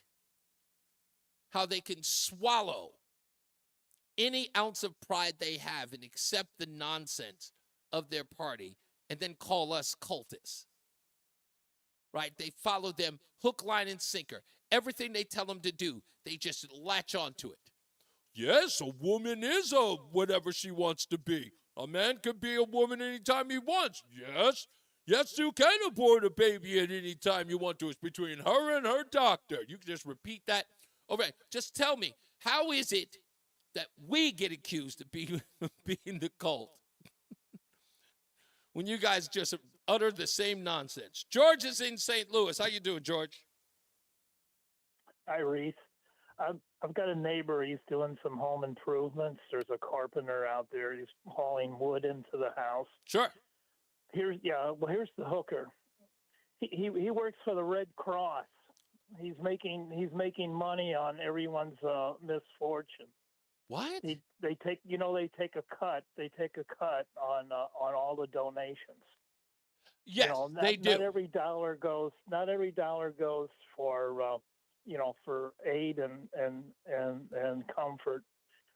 Some of that goes for their own appeasement. Sure. Yeah. You remember the year that it was just before September 11th, the Red Cross was driving through New York City in brand new BMWs. Do you remember that? Well, that's what's going on here. He's doing home improvements at a time when the donations are soaring right now. Yeah. Yeah. So again, look, there are charities out there. Find them, vet them before you do, and just be careful with your money. If you can, just find a local charity out there that's helping out the people. And if you're in the region and you listen, because I know some people in North Carolina do, trust me, I have the analytics. If you're in that region, definitely, we pray for you. But if you know how to get in, or have an organization that you'd like people to know about, get in touch with me at reeseontheradio.com. Thank you, George. But you got it. I just got a message, Roland, from McGreevy. He says that, apologize, he was on with a source, and he can, so Buzz, so actually we'll take a break in the next couple of minutes, and then we'll bring him in on the other side of the break so that I can talk to him. So he says that he's on a, do you have him? Did you get him just now? No. Okay. All right. So he says buzz him in about 2 minutes, and then we'll get him. But anyway, we're going to come up on the BPS Traffic Center in a minute. Okay. I also want to get into Chuck Schumer later on in the show. And, of course, your phone calls for the airing of grievance. Now, the Chuck Schumer thing is important because in the opening of the program, I played a Chuck Schumer bit about why it's important for the illegals to come into the country. But something doesn't smell right in what Chuck Schumer said. It's been shared. This video is now going viral. It got rehashed, and now it's going viral all over X, all over Facebook, all over Instagram about what Chuck Schumer says, why he said it was so important to bring illegals into the country. You have to listen to this audio because, again, it doesn't make sense what's being pushed by the Democrat Party as to why we need to open the southern border and why we need to get them amnesty. It's weird because in some way, Chuck Schumer and Democrats are blaming you. That it is your fault that we need to bring these illegals in. And it's, you have to listen to the audio. So stick around for that. If you haven't already, please go to ReeseOnTheRadio.com. That's ReeseOnTheRadio.com. There are T-shirts there. There's going to be here in a little bit.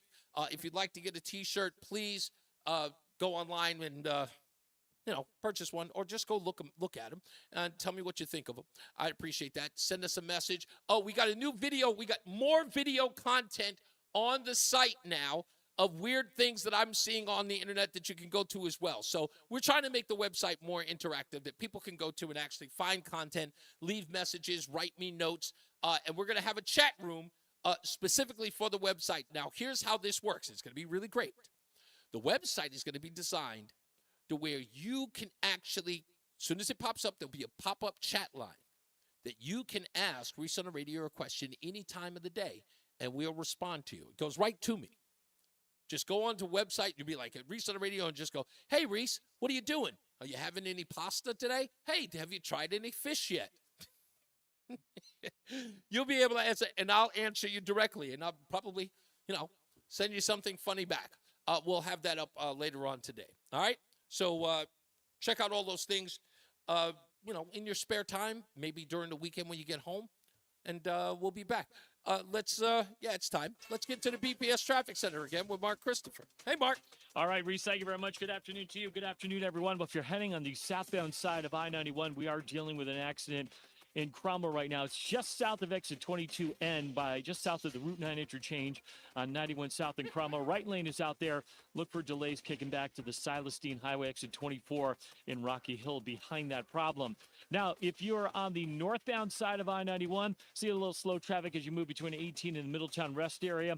And again, a little slowdown as you move up on exit 22, the Route 9 interchange in Cromwell. Another bump 24 up to 25, 26 for the Putnam Bridge in Wethersfield. Southbound 91, look for delays in Hartford, 33 down to 32 A and B, and again down by exit 28 on the Hartford-Wethersfield line. Westbound 84, a little tight as you approach 57 in East Hartford. Again, slow traffic approaching 56 Governor Street out to exit 45 Flatbush Avenue. Eastbound 84 Hartford slows about a half mile before 46 Sisson Avenue into the tunnel. 2 westbound delays exit 4 to the 84 West merge. A little slow 291 eastbound from I-91 over to the Bissell Bridge.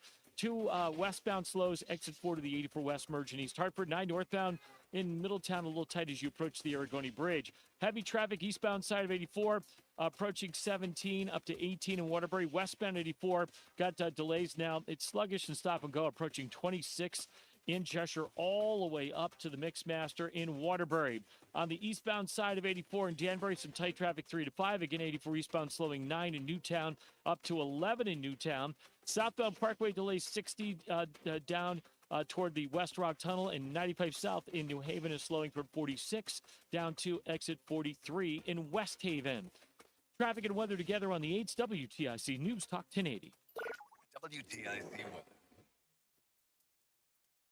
Well, the rest of the afternoon, it'll be quite pleasant for us with partly sunny skies, the high of 77. Then tonight, partly cloudy, mild. Watch for a brief shower around from late evening on, the low down to 56 overnight. Now, the weekend looking outstanding. Saturday starts out with some clouds, then sunshine, very pleasant temperatures. The high back up to 77 with a nice breeze out of the north-northwest. Then Sunday, mostly sunny, comfortable, though cooler, the high of 70. I'm meteorologist Jason Caterina in the WTIC Weather Center. And now, a WTIC news update. 4:30, good afternoon. I'm John Silva. Police in Cromwell investigating an apparent murder-suicide at the Apple Rehab facility in town.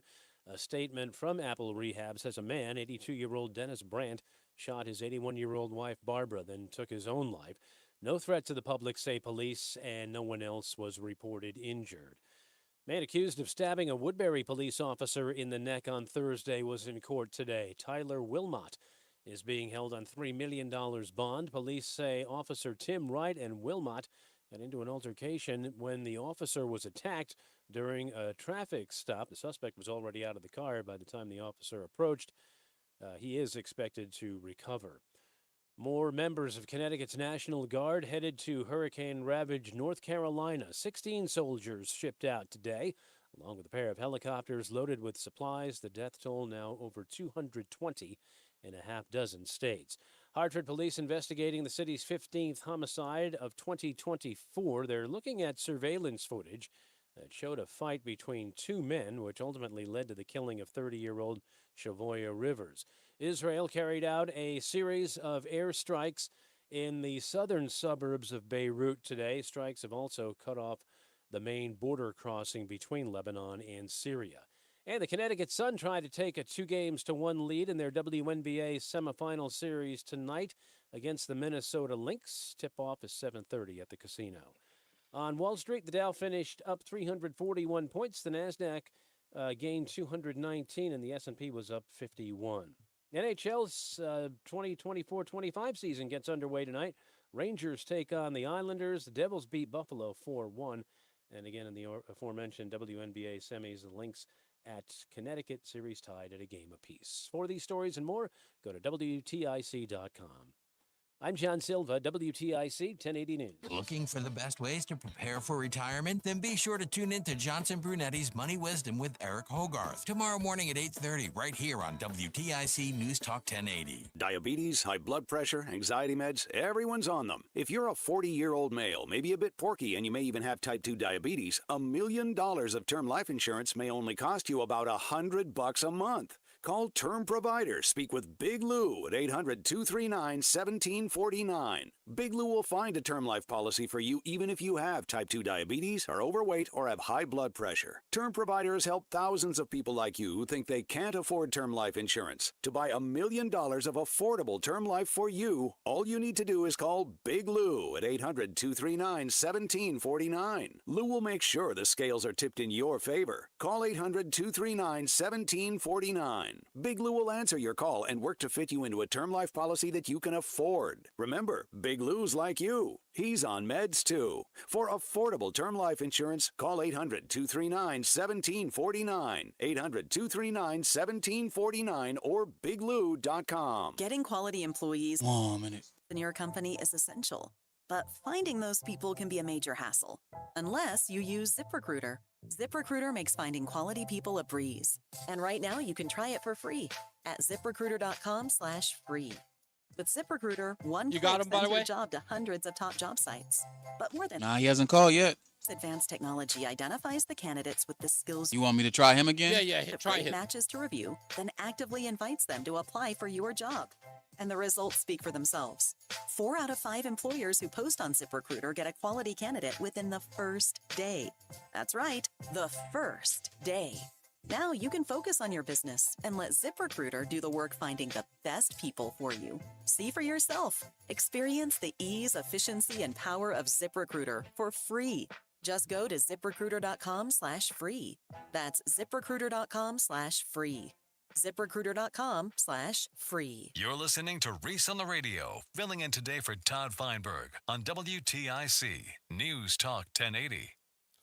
We are back. It's News Talk 1080 WTIC.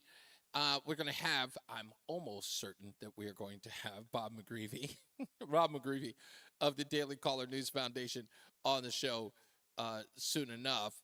Rama will tell me as soon as he's got him. Hopefully, he'll be available.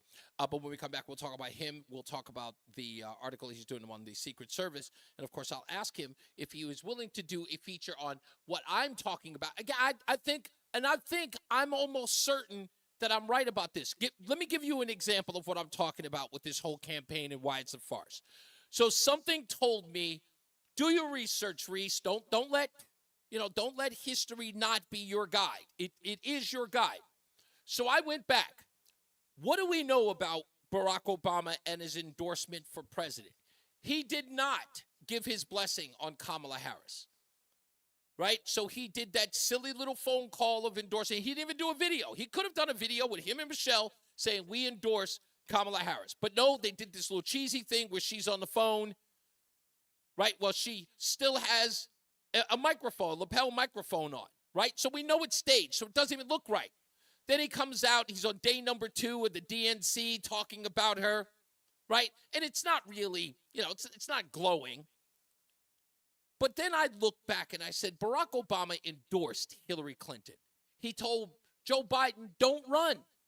I'm endorsing Hillary Clinton. She's the most qualified person ever to be president of the United States.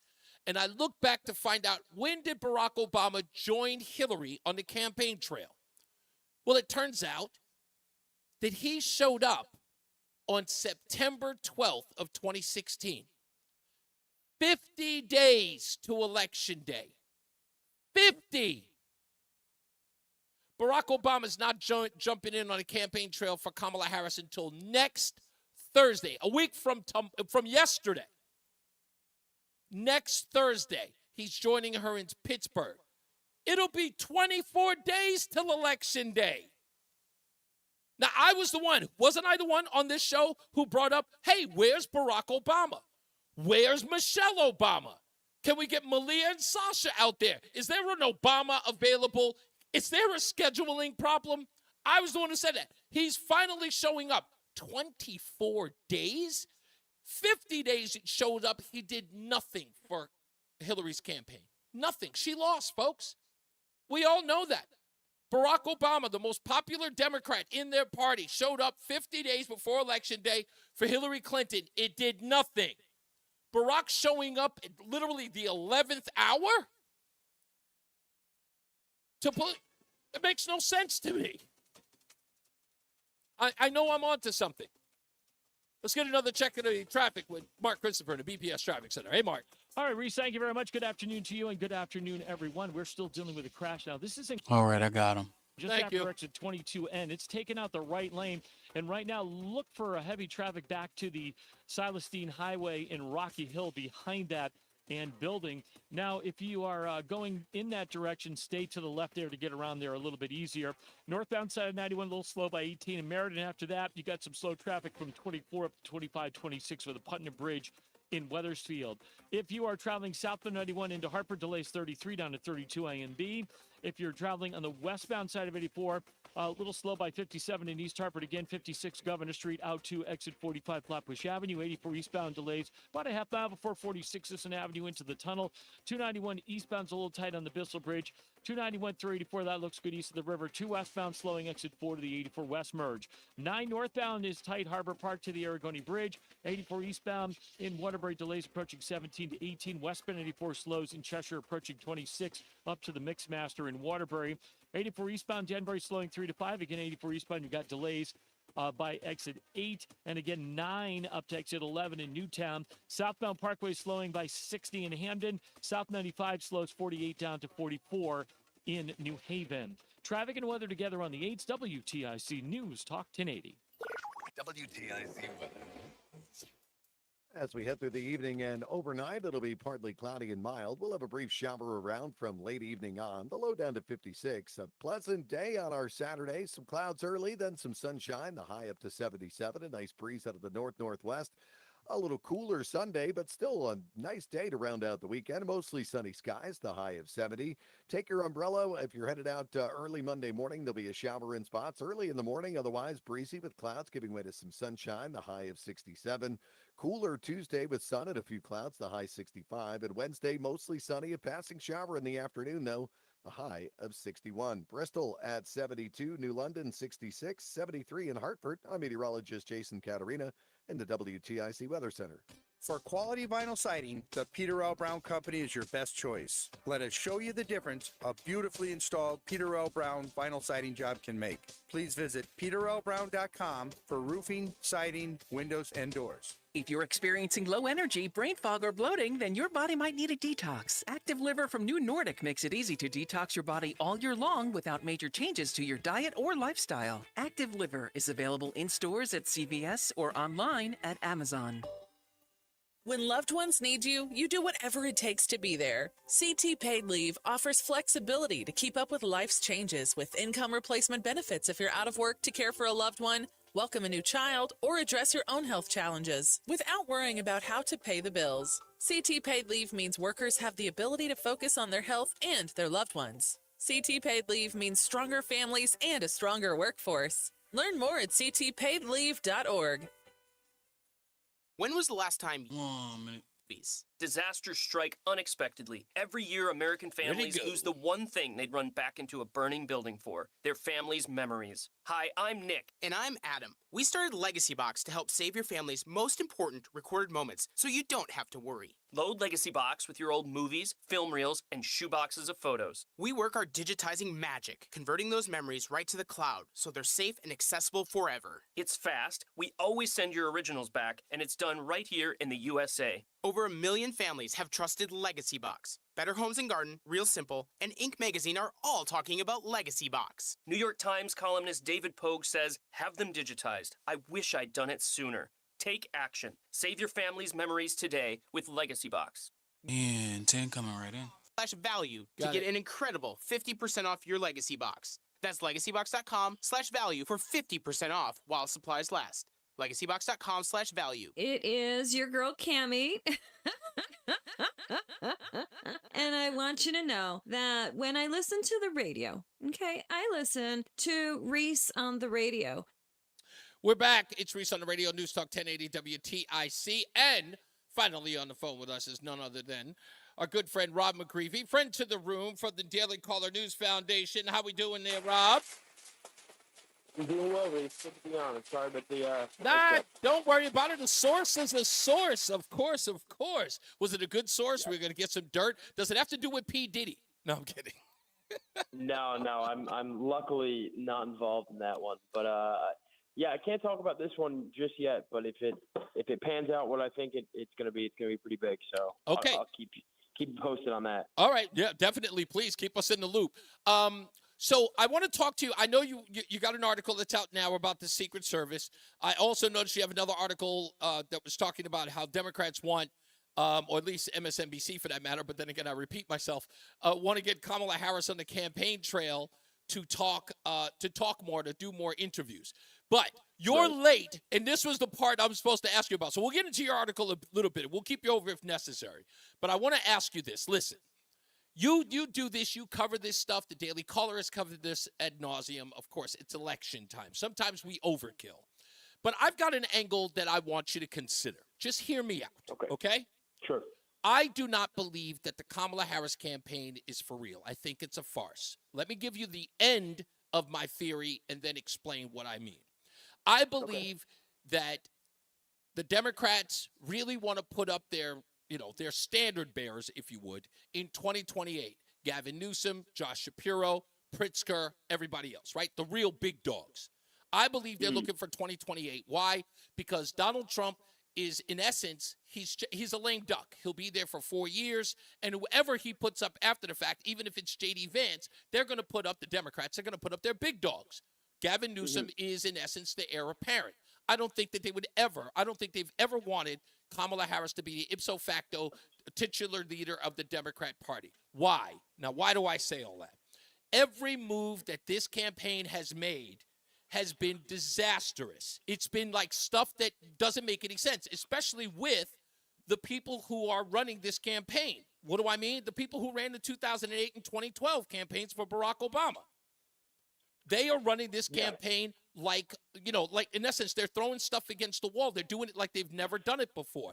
Why is she not down, handling the hurricane in North Carolina? the way that Barack Obama dealt with Hurricane Superstorm Sandy in New Jersey and in New York. Right. Why is she not there?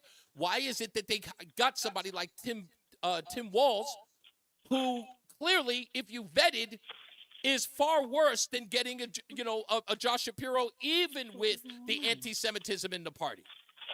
You see what I'm saying? So yes. I truly believe, and I've got plenty others. I'm giving you the bare minimum of what I believe is that there's so many other missteps that this campaign has made.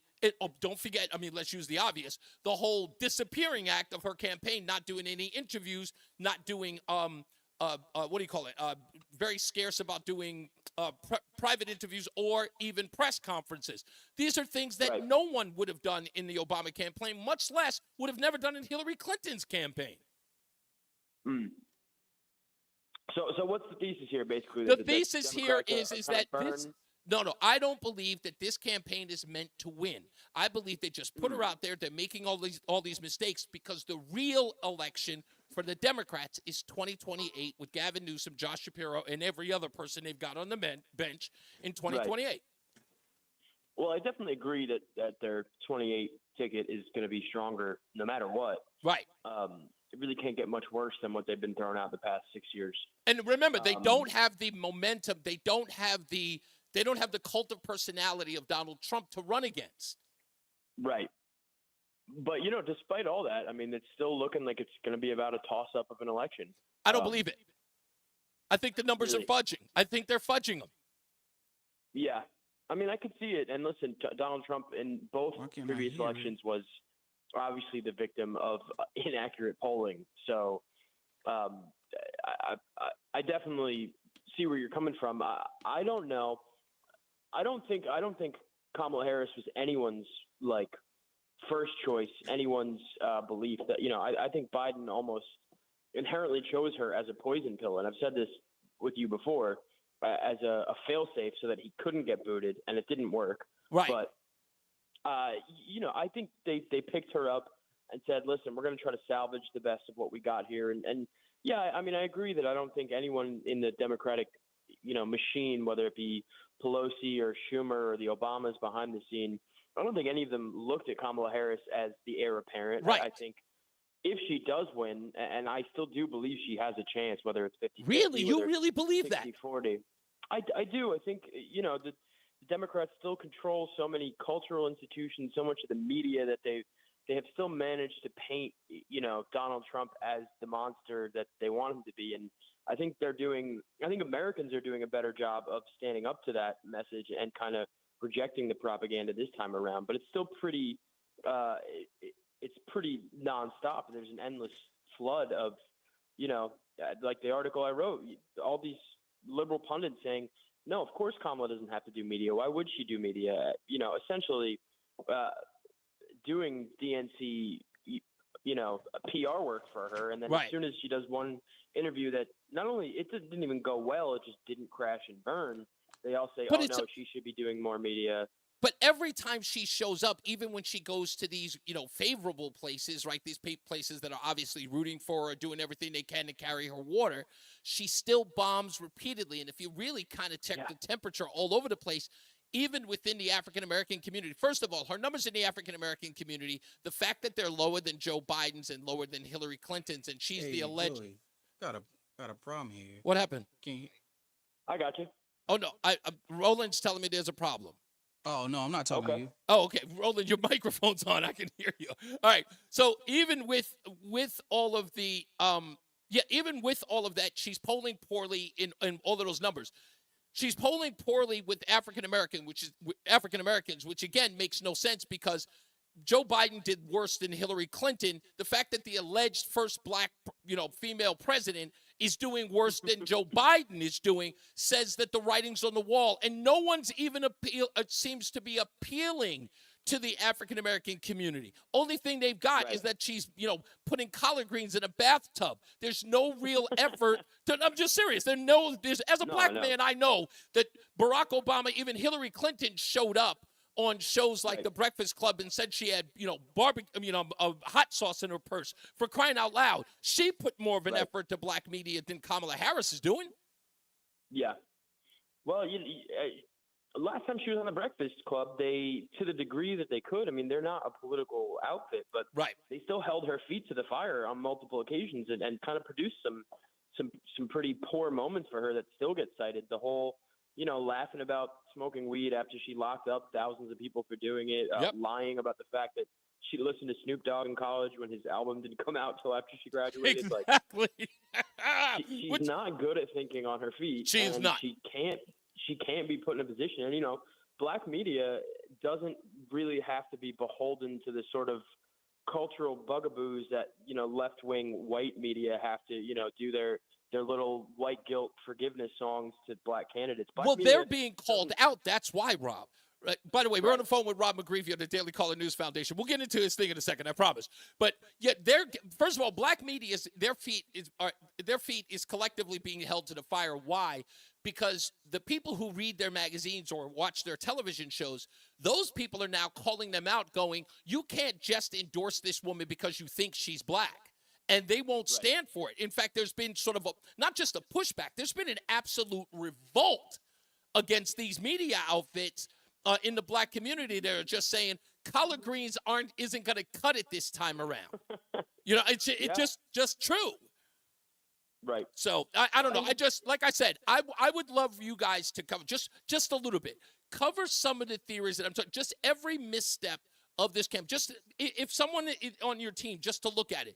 Because if I'm looking at Hillary Clinton's campaign with Barack Obama's endorsement, and then looking at Kamala Harris's campaign with Barack Obama's endorsement, and look at what they're doing. Look at it. I just mentioned before you got on the air, Barack Obama was on the ground with Hillary Clinton 50 days before Election Day. Barack Obama is now showing up 24 days before Election Day for Kamala Harris. This is something about this says they're not that interested in getting her across the finish line.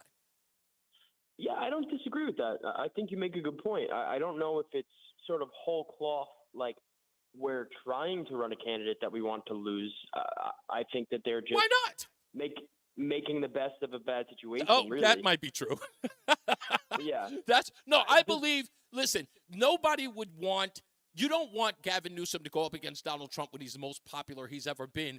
Right. And Gavin Newsom is tethered to California and the mess that is. You know what I mean? Right. He needs, when Gavin Newsom runs in 2028, he's got to be so departed from California, he almost gets a clean slate. You know what I mean? Right. That's why I believe that, in essence, he's waiting. In 2028, the Democrat Party's going, look, we could deal with Donald Trump for another 4 years. Whoever comes in after him, we'll shellac that guy because he won't have the momentum. He's not Donald Trump. Yeah, and I think your instincts are right. I think they're keeping one eye on the future. Not, the Obamas in particular haven't really put their full weight behind Kamala. Because I think they don't want to be on the Hindenburg when it crashes. They don't want to get the stink on them. That's exactly my point. So anyway, it's just an idea if you guys are interested. And like I said, I'll give you all of my pointers onto what I think and why I think all of this is in a mess. But okay, let's get to your thing. We're going to keep you over because I want to talk about the Secret Service. And everyone has been ragging on the Secret Service. Your article out now. The title of the article is. I'm asking you. Despite skyrocketing budget, the Secret Service can't seem to find the money to protect the president. Yeah. Now, the basis of your article is they do have they're not like FEMA. They've got plenty of money, but a lot. The biggest problem is that in your article, you're talking about, I think within the last, 10, 12 years, the IRS's protective detail has sort of stretched itself pretty thin. Is that the problem with the budget? It's actually decreased since 2014. The number of agents they have on protective detail has gone down by about, I believe, 200 or 300 people, despite the fact that their budget, specifically the protection budget, has gone up by about $200 million. But the total budget in the past 10 years has gone up about $1 billion. So that's, the two things I find alarming. One, that the budget's gone up $1 billion, but only 20% of that has gone to protective detail, which most Americans imagine is the primary, if not only, responsibility of the Secret Service. But number two, that they, despite getting an additional $200 million for that job, they are using less people to do it.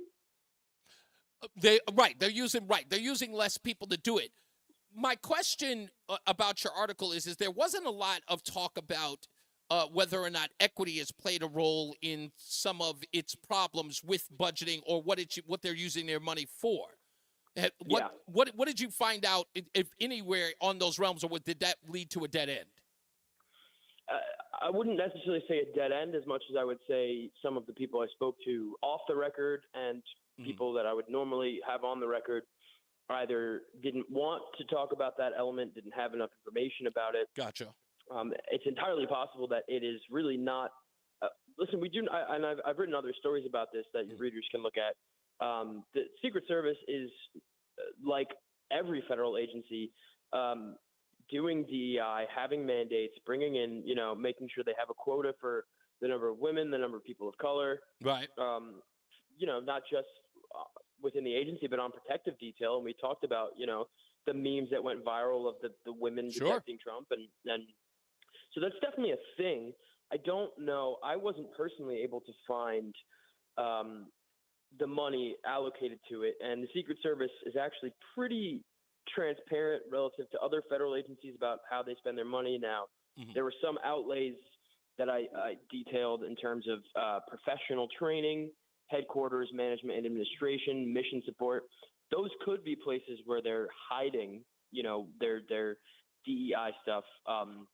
But in terms of that, it's not, it's separate from a money issue. It's not about how much money they're spending on who they're hiring. It's just, I think we can all agree that having a quota for, who you need to hire is going to lower standards in every industry in the world, especially one where you need people to be protecting the president. So that's not a money thing as much as it's just common sense.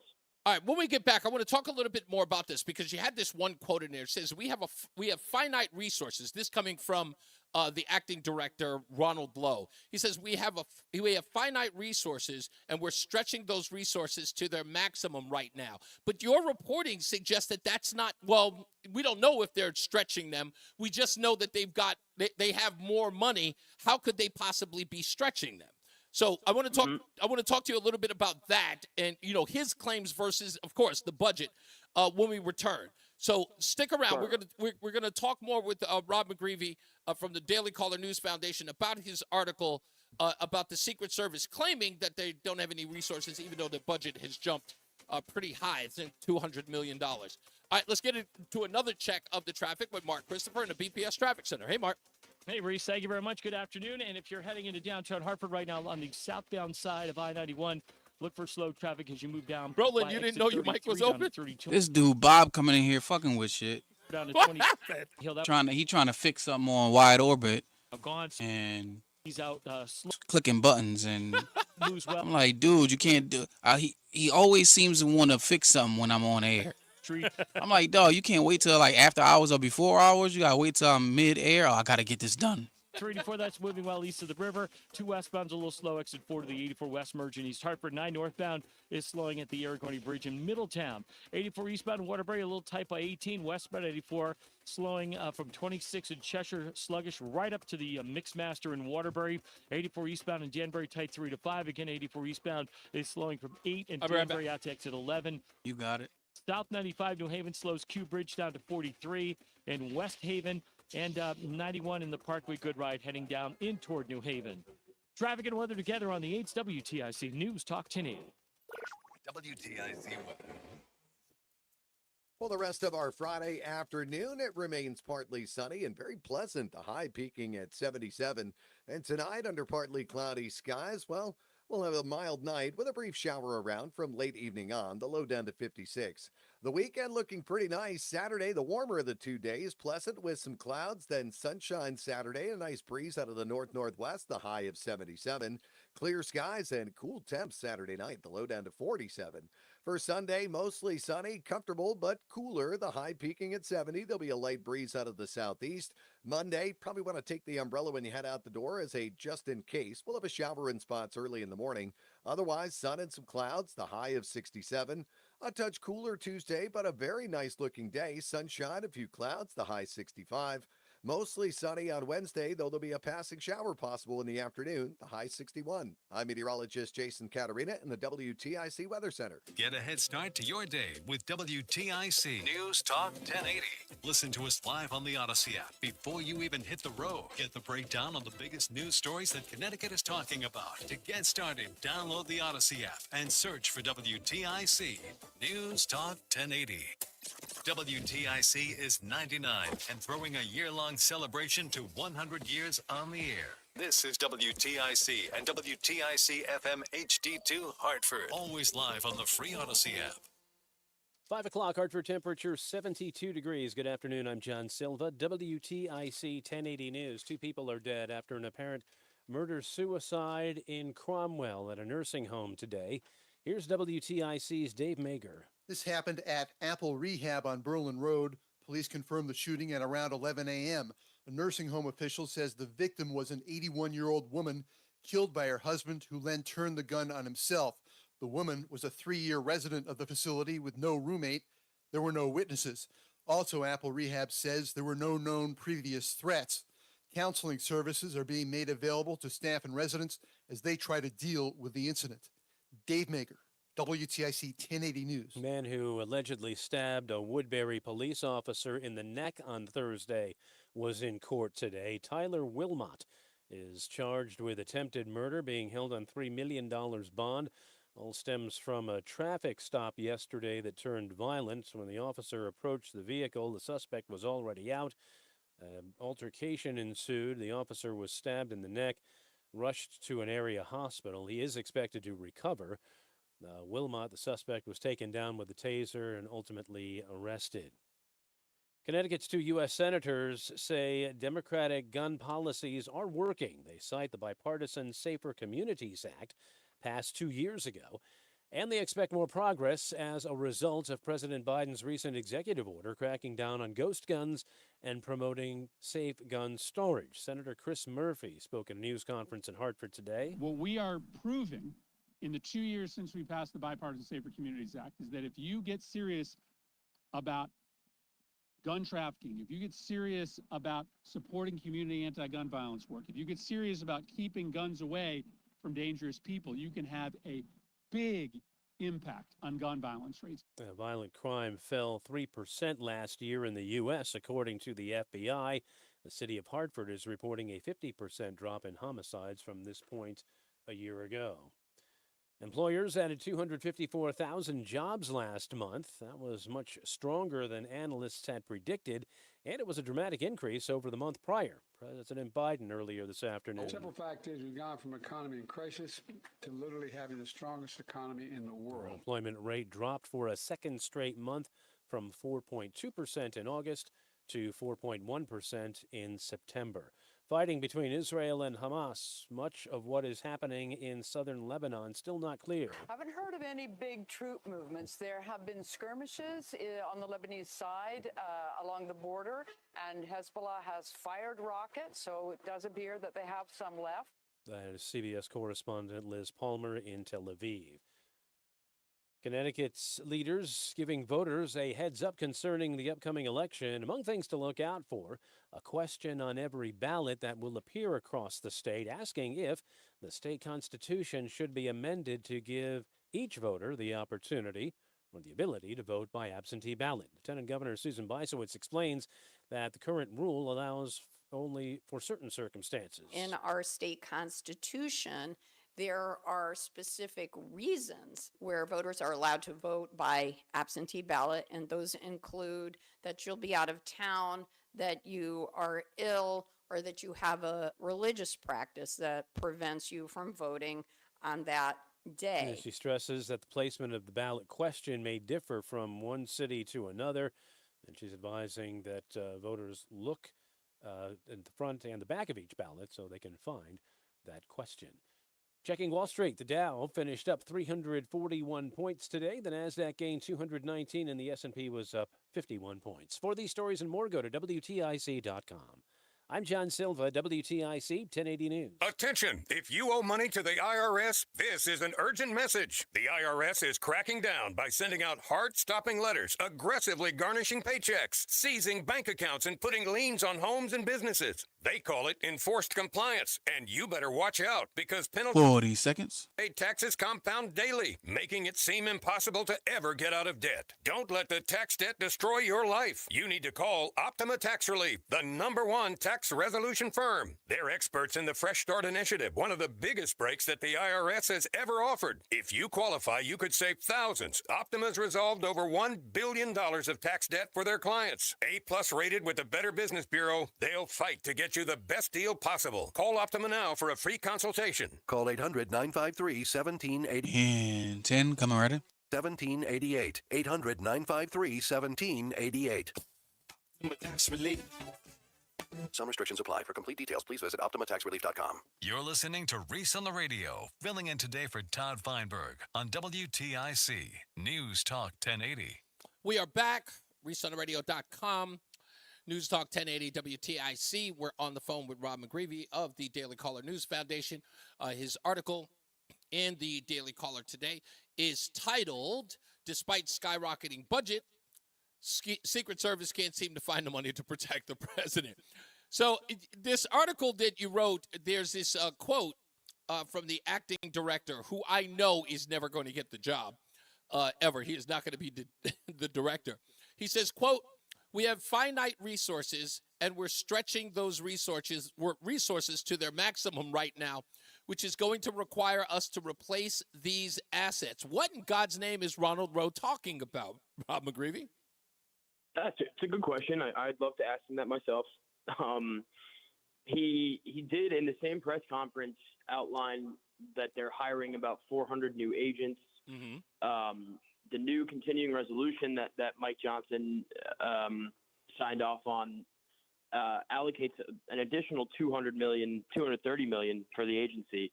But they've got $200 million in the past 10 years, and they've gotten $1 billion over the past 10 years, and they've only allocated about $200 million to protective services. So I don't really know what he's talking about. I think that they've had the money, they just haven't been spending it wisely. So how many employees altogether? Because I can't even find it in the article. I probably have to go through. How many employees in the Secret Service today? And with that number, what are our active detail in? Have them answer that after the break. Oh, yeah, that's right. Darn. I forgot. I totally forgot. We got to go to break.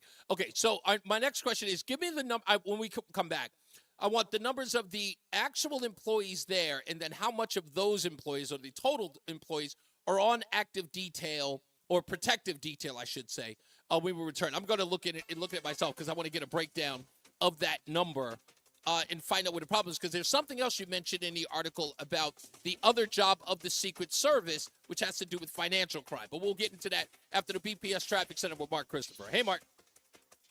Reese, thank you very much. Good afternoon to you and to everyone. And if you are traveling into downtown Hartford right now, look out for a crash on the eastbound side of I-84 between exit 50 and 51. Said to be right shoulder and right lane. It looks like it's in that exit-only lane that would take you to 91 North. So pretty heavy delays behind that now. Looking at delays kicking back, approaching exit 44 Prospect Oakwood, right down into the tunnel. And once again, that exit-only lane to 91 North is blocked right now. Now, on the westbound side of 84, it looks like we've got something going on just prior to the Bulkley Bridge. So that's on the right shoulder. So right now, westbound 84, you've got slow traffic, 56 Governor Street up to 48 Asylum. Southbound 91 delays 33 down to 32 A and B. Again, some slow traffic, sluggish from exit 24 down to exit 22 in the Route 9 interchange in Cromwell. Northbound 91's a little tight, 25, 26 in Weathersfield. After that, a good ride up into Hartford and Windsor. 291 through 84, okay, so the River 2 westbound slowing, exit 4 to the 84 West Merchant East Hartford. 9 northbound into Middletown is tight, approaching the Aragodi Bridge. If you're 91 northbound in Meriden, a little tight by exit 18. Southbound 91 slows 18 to 17 in Meriden. 84 eastbound Waterbury tight by 18. Westbound 84 is slowing, approaching 26 in Cheshire. You're sluggish right up to the Mixmaster in Waterbury. Eastbound side of 84, you've got slow traffic now from exit 8 up to exit 11 in Newtown. If you're traveling southbound 91 into New Haven, slowing from exit 3 down in toward the 95 interchange, and 95 southbound delays 48 down to 44 in New Haven. Traffic and weather together on the 8th WTIC News Talk 1080. WTIC weather. Heading to the evening and overnight, it'll be partly cloudy and mild. There'll be a brief shower around from late evening on. The low overnight down to 57. A beautiful day Saturday, pleasantly warm. We'll have some clouds, then sunshine, the high of 77. Sunday, mostly sunny, cooler but comfortable, the high 73. Monday, you'll want your umbrella when you head out the door. We'll have a shower in spots early in the morning. Otherwise, it'll be breezy with clouds giving way to some sunshine, the high 70. A northwest wind cranking up to 10 to 20 miles an hour on Monday. Then Tuesday, sunshine, a few clouds. It'll be cooler. The winds will subside, though, the high of 67. Right now, New Haven at 72, New London at 66, Winterlocks at 75, at 72 in Hartford. I'm meteorologist Jason Caterina in the WTIC Weather Center. Lowe's knows that to win the job, pros need the best prices. That's why only at Lowe's, MVP's Pro Rewards members can get a volume discount on eligible orders as low as $1,500 at the Pro Desk. That means you get the prices you need to start any job, small or large. Because Lowe's knows pros. Valid in-store only. More terms and restrictions apply. Visit Lowe's.com/terms or Pro Desk for details. Every day, Cintas service reps help businesses get ready for the workday. They provide freshly laundered workwear delivered every week. Mats, mops, restroom and cleaning supplies. First aid and safety products to help your employees stay safe. They even test and inspect fire extinguishers and emergency lights. Cintas helps keep your business running smoothly. See what Cintas can do for you. Visit Cintas.com. Oh, I'm ready! And get ready for the workday. Looking for the best ways to prepare for retirement? Then be sure to tune in to Johnson Brunetti's Money Wisdom with Eric Hogarth tomorrow morning at 8:30 right here on WTIC News Talk 1080. Diabetes, high blood... 1 minute.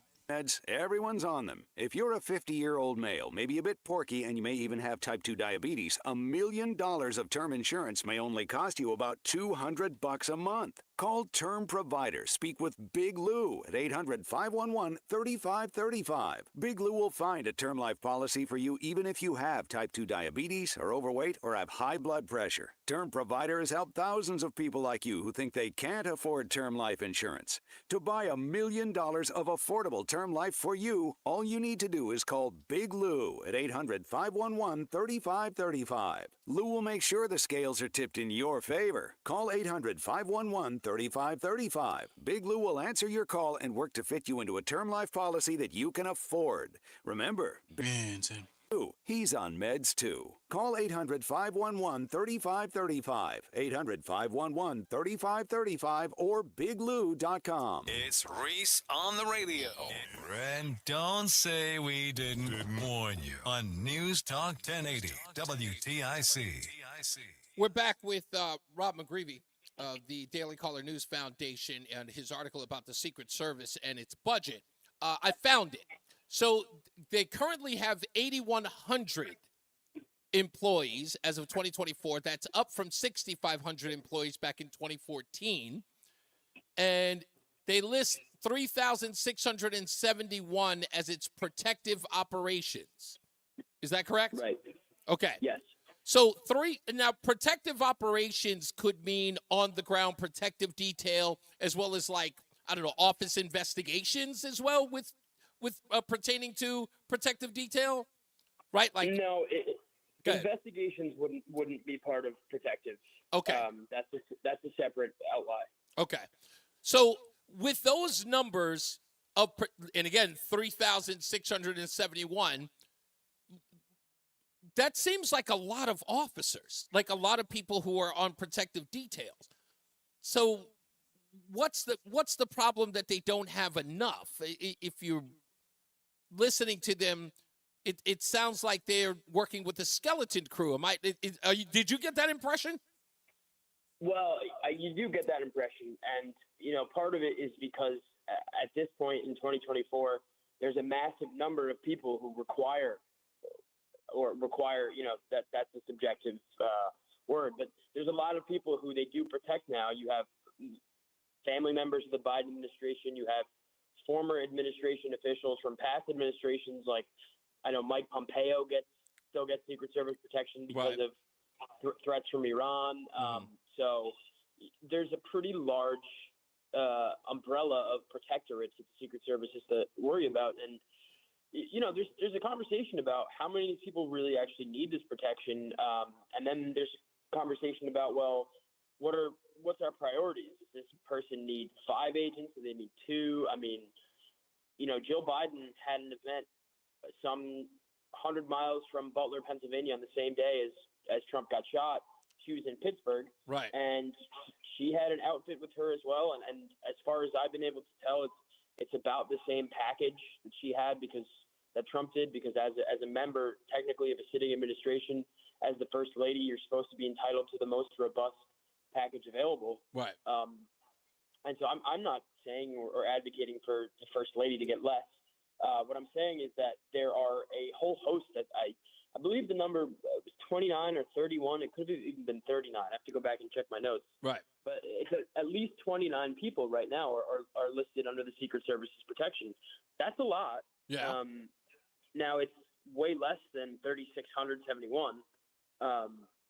But yeah, and you know, you alluded to, they're not all ground agents. They're not all field agents. There are people who help with the communications. You know, protective operations, while investigative would be a separate outlay, there's definitely support people within protective operations, people that do communication. Right. There's people who assist in and they don't do a great job, but they assist in the coordination between the actual field agents and the local police departments, the state troopers, other federal agencies. So it's somewhat of a sprawling network. It's not strictly field agents, but I mean, anytime that you're increasing the number of protectorates you have, there's more protectorates now than there were in 2014, and yet there's 300 less agents. That just seems like a glaring problem. So what is your assessment of this based on your piece and the protective detail and them talking about the money that they need, but they already have? Do you get the impression that this is a compromise? And when I say compromise, not that there's an internal, well, maybe there is. Is there an internal threat or an internal management threat of the resources for the Secret Service that may not be able to protect the people that they're protecting? Like I said, the internal threat is bureaucracy. Right. And incompetence and inefficiency, which all three of those things are seemingly a hallmark of any federal agency. And, I've spoken to a number of Secret Service agents for this article, for other articles, on and off the record. And there's a common theme that none of them really blame their, brothers in arms. And that's, that's something in armed services and in police detail that you're going to stick up for your brothers in duty. But it does seem to me that it's not really the executional failures do seem to stem from the top down, and it's not having organization, not having the communication needed, and that's on leadership.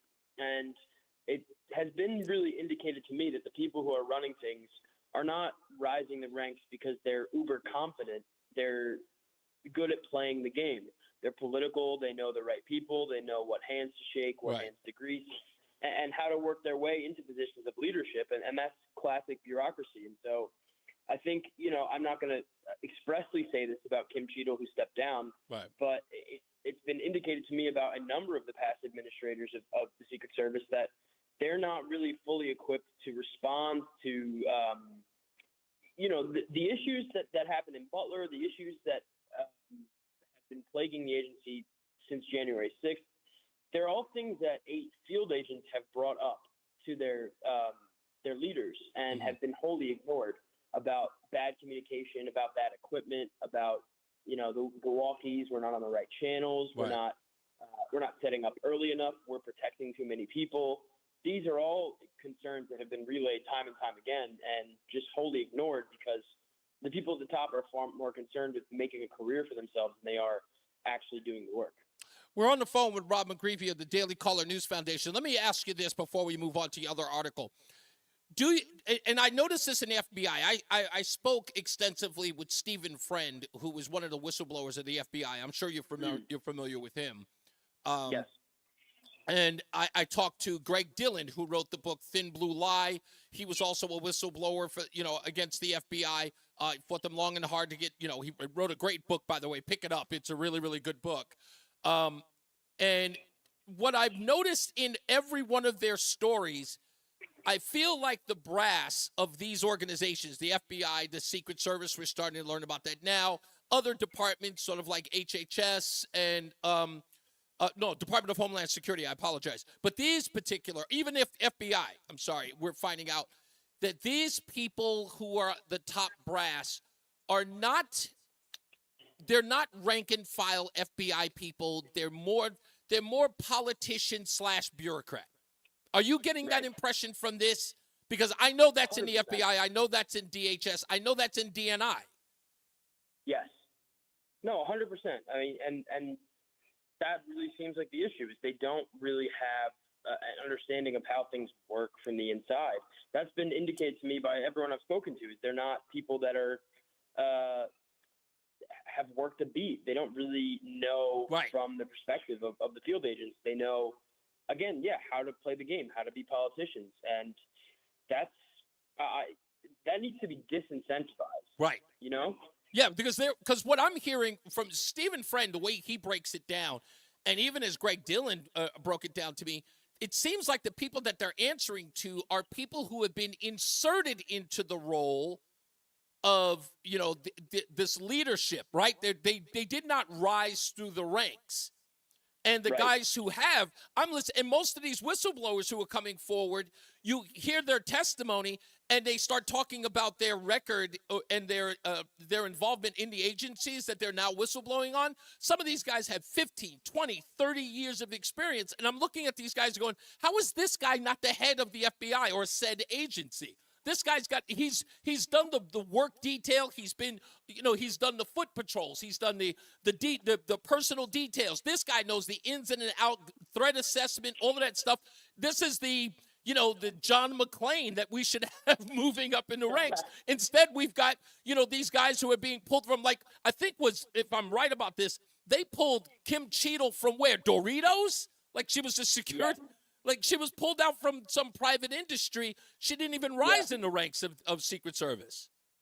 Right. She was doing cybersecurity for Frito-Lay. Yeah. And I'm like, and I don't understand how that doesn't affect the morale of the Secret Service when they know, someone's in there and they're going, I've been in this agency for 20 years.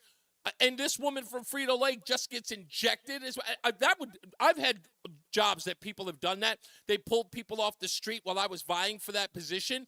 Those people always end up quitting, and then they offer it to you afterwards. And I kind of look and I go, go spit. But I think that affects the morale at the Secret Service. And with your sources, do you get that impression as well? Yeah, definitely. I mean, you have to have a mandate to lead, and you have to have your people trust and respect you to really be an effective leader in any industry. And like you said, when you get pulled off the street, essentially, your rank and file are not going to respect that you earned your position. And how can you lead an organization if that's the case? And exactly. And then when you actually get the directive from that person pulled off the street, if you've been in that industry, whatever it is, or in that detail for as long as you have, and you hear the directive you're given from somebody who doesn't understand, people look at them and they kind of go, what? Like, where's this coming from? What do you mean we're going to put more females on it? For what reason do you? And they don't give you any, or whatever the situation. I'm not just throwing in the DEI nonsense, but any directive from this outside individual, people who understand how to do the job, and someone comes in and completely rearranges the way in which we do things for outside reasons or political reasons for that, I can imagine that you're not going to get the best effort from the people in the agency. Yeah.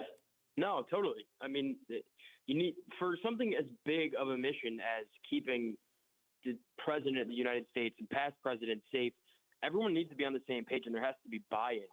Yeah. And it's very difficult to have that, be on the same page, when there's resentment about who is in charge and why they're in charge. Yeah, exactly. All right, on to your other article that nobody told me about because I just found it. You've got Rachel Maddow's little sister, Chris Hayes, on the cover.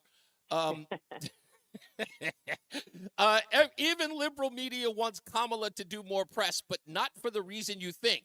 What's the reason that we think, and what is the real reason? Yeah, well, essentially, you have all these pundits, the liberal pundit class, of which Chris Hayes is a central member, and Stephanie Ruhle, his colleague at MSNBC, who landed one of like 5 interviews Kamala's done in the 2 months she's been the candidate, 3 months now. They basically are on the record as saying, oh, Kamala doesn't need to do interviews. Like, this is smart for her campaign not to do them. Don't ask her to do them. And then she does one interview with Stephanie Ruhle where she wasn't really even all that spectacular. She just wasn't terrible, which is, for her, relatively That's a matter of opinion, Rob. Well, that's true. But, you know, she managed to get words out of her mouth and didn't trip over herself. So that's a win in the Harris campaign. That's true. And basically they all took that and said, okay, that's great. Now she should do more. Conservatives, you know, Republican media has been saying for basically since she came out that she's not doing interviews. This is not how democracy works. This is wrong. And liberal media wagged their finger and said, no, don't ask her. Please, a black woman is speaking. And we said, no, she's literally not speaking. That's the issue. And they said, well, don't ask her to. And then now that it seems like, okay, she's learned how to at least not put her foot too far into her mouth. Now they're all saying, oh, okay, let's hear from Kamala more because it's working out for us politically. But they only want her to go on their networks. They don't want her to get anywhere near Fox. They don't want her to get anywhere near Newsmax or any other conservative reporter, anything. They won't even talk to the folks at, the Wall Street Journal for that matter. They don't want anyone to challenge her on any one of her policies. Now they're on television. I think Jasmine Crockett's sister girl, she's on there talking about, you don't need no policies from her. I'm like, really? That we don't need any policies now? I don't. Like I said, I mean, it's so insulting to like the Democratic voter to say, like, you're such an idiot. We don't even need to tell you what we're going to do. You're going to vote for us. Like, yeah. If I was a Democratic voter, I would be horrified. But that's what they think of me. Listen to me. That is the reason why you need to at least listen to me on this. This isn't a real campaign. We're being duped. Man. Well, let me rephrase that. You guys are being duped. I'm not duped, man. I refuse to fall for this. It's not happening. This whole campaign is a joke. And I'm promising you, Rob, you and I, we're going to come back here and we're going to have this conversation. Watch what's going to happen. Remember when John Heilemann wrote that book? What was it called? The one about the campaign of 2008. They came back and wrote the book and found out that there was all this other dirt that they wouldn't reveal during the campaign. We're going to find out a year after this campaign that the whole thing was a joke and they never wanted her to win. I promise you that. I hope so, because then I'd have a lot to write about in the coming years. But you're going to find out. You're going to find out that Barack Obama never wanted her to be and Joe Biden stuck it to the Obamas and then ran the whole thing as a joke just because they were planning on going to 2028. Well, that I think is true, that Barack Obama did not want her, and Joe Biden that was his parting gift to say, you're going to push me out? Well, here, now you're stuck with the worst possible candidate. And that's why he stuck Eric. That's why he put Eric Holder and Pluff inside her campaign to sabotage it. Thank you, Rob McGreevy. We got to get to the BPS Traffic Center with Mark Christopher. We'll wrap this up in a little bit. Hey, Mark. Hey, Reese, thank you very much. Well, good afternoon to you. And if you're heading toward Hartford on the eastbound side of 84, look for heavy traffic down 44 Prospect Oakwood into the tunnel. Westbound 84 tied up in East Hartford, approaching 56 Governor Street out to 45 Flatbush Avenue. Southbound side of 91 slowing 33 to 32. Again, you're going to see delays from exit 24 down to 23 in Rocky Hill. And heading down into Meriden now, delays from 20 Country Club Road down to 17 for the Wilbur Cross Parkway. Northbound 91 looking good. Cromwell up into Windsor, 291 through 84 okay. 2 westbound is tight from exit 4 to the 84 West Merchant East Hartford. 9 northbound got some slow traffic now as you move up on Harbor Park up toward the Aragoni Bridge in Middletown. Now, it looks like we have an accident 9 northbound, and that is on the New Britain Newington line between 37 and exit 38, so look for delays back to the 72 interchange behind that. If you're heading toward Waterbury, 84 eastbound, you got delays by exit 18. Westbound 84 slows 26, and it's sluggish right up to the Mixmaster. If you're traveling into Danbury, 84 eastbound slowing 3 to 5. Again, 84 eastbound slowing from 8 and Danbury out to exit 11. In Newtown, South 95 New Haven slows 48 down to 44. Traffic and weather together on the 8's WTIC News Talk 1080. WTIC weather. Well, the rest of this afternoon, it'll be partly sunny and very pleasant to round out the week. The high of 77. Tonight, partly cloudy and mild. A brief shower around from late evening on. The low down to 56. A pleasant day to kick off the weekend on Saturday with some clouds, then sunshine. The high back up to 77. And Sunday, another beautiful day, though cooler, mostly sunny and comfortable. The high on Sunday of 70. I'm meteorologist Jason Caterina in the WTIC Weather Center. And now, a WTIC news update. 5:30, good afternoon. I'm John Silva. 2 people are dead after a shooting this morning in Cromwell. Police say it appears to have been a murder-suicide. Nearby KinderCare was put into lockdown as a precaution. No threat to the public, police say. Investigators say 82-year-old Dennis Brandt shot his 81-year-old wife, Barbara, before turning the gun on himself. There were no other injuries. A man who allegedly stabbed a Woodbury police officer during a traffic stop on Thursday was in court today. Tyler Wilmot. He's charged with attempted murder. Officer Tim Wright was stabbed in the neck. He is expected to recover. Wilmot being held on $3 million bond.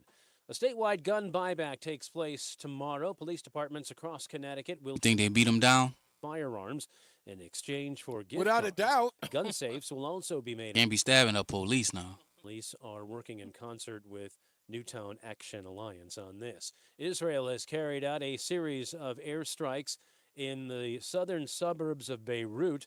Strikes have also cut off the main border crossing between Lebanon and Syria. Search for victims of Hurricane Helene has dragged into a second week. Over 220 now confirmed dead. Phone service and electricity spotty at best, and that is hindering the efforts to contact the unaccounted for. The search crews also have to trudge through the mountains to learn whether residents listed as missing are safe. Old friend Terry Francona has been hired to manage the Cincinnati Reds, returning to the majors after a year off. Stepped down from the Guardians' top spot due to health reasons. Francona received a 3-year contract. He'll replace David Bell, who was canned in the final days of his 6th season. Francona, of course, won World Series, helming the Red Sox in 2004 and 2007. On Wall Street, the Dow finished up 341 points today. The Nasdaq gained 219. S&P was up 51. Don't nobody care about Francona no more. Gets underway tonight. The Rangers on the island to take on the Islanders. The Devils beat the Sabres this afternoon 4-1. WNBA semis, it's Minnesota at the Connecticut Sun. That series tied at a game apiece. For these stories and more, go to WTIC.com.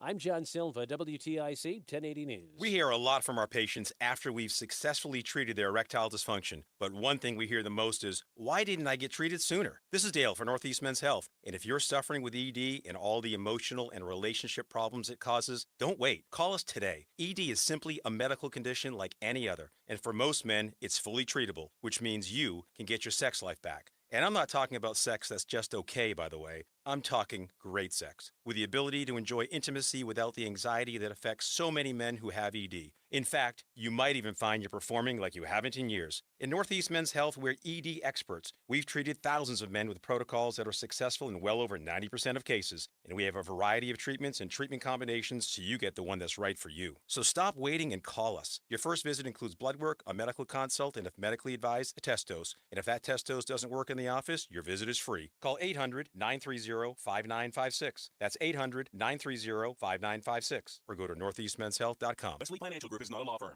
If you own a timeshare, 1 minute. It's been from Chuck McDowell, founder of Wesley Financial Group. If you receive an unsolicited phone call or mail piece to discuss selling, renting, or especially canceling your timeshare, don't fall for it. If you really want out of your timeshare, hang the phone up immediately or throw that mail piece in the trash and contact your timeshare resort or Wesley Financial Group for assistance with your timeshare. As the only Inc. 500 timeshare cancellation company, our knowledge, experience, and results has made Wesley a trusted resource for over 40,000 families we've helped get out of their timeshare.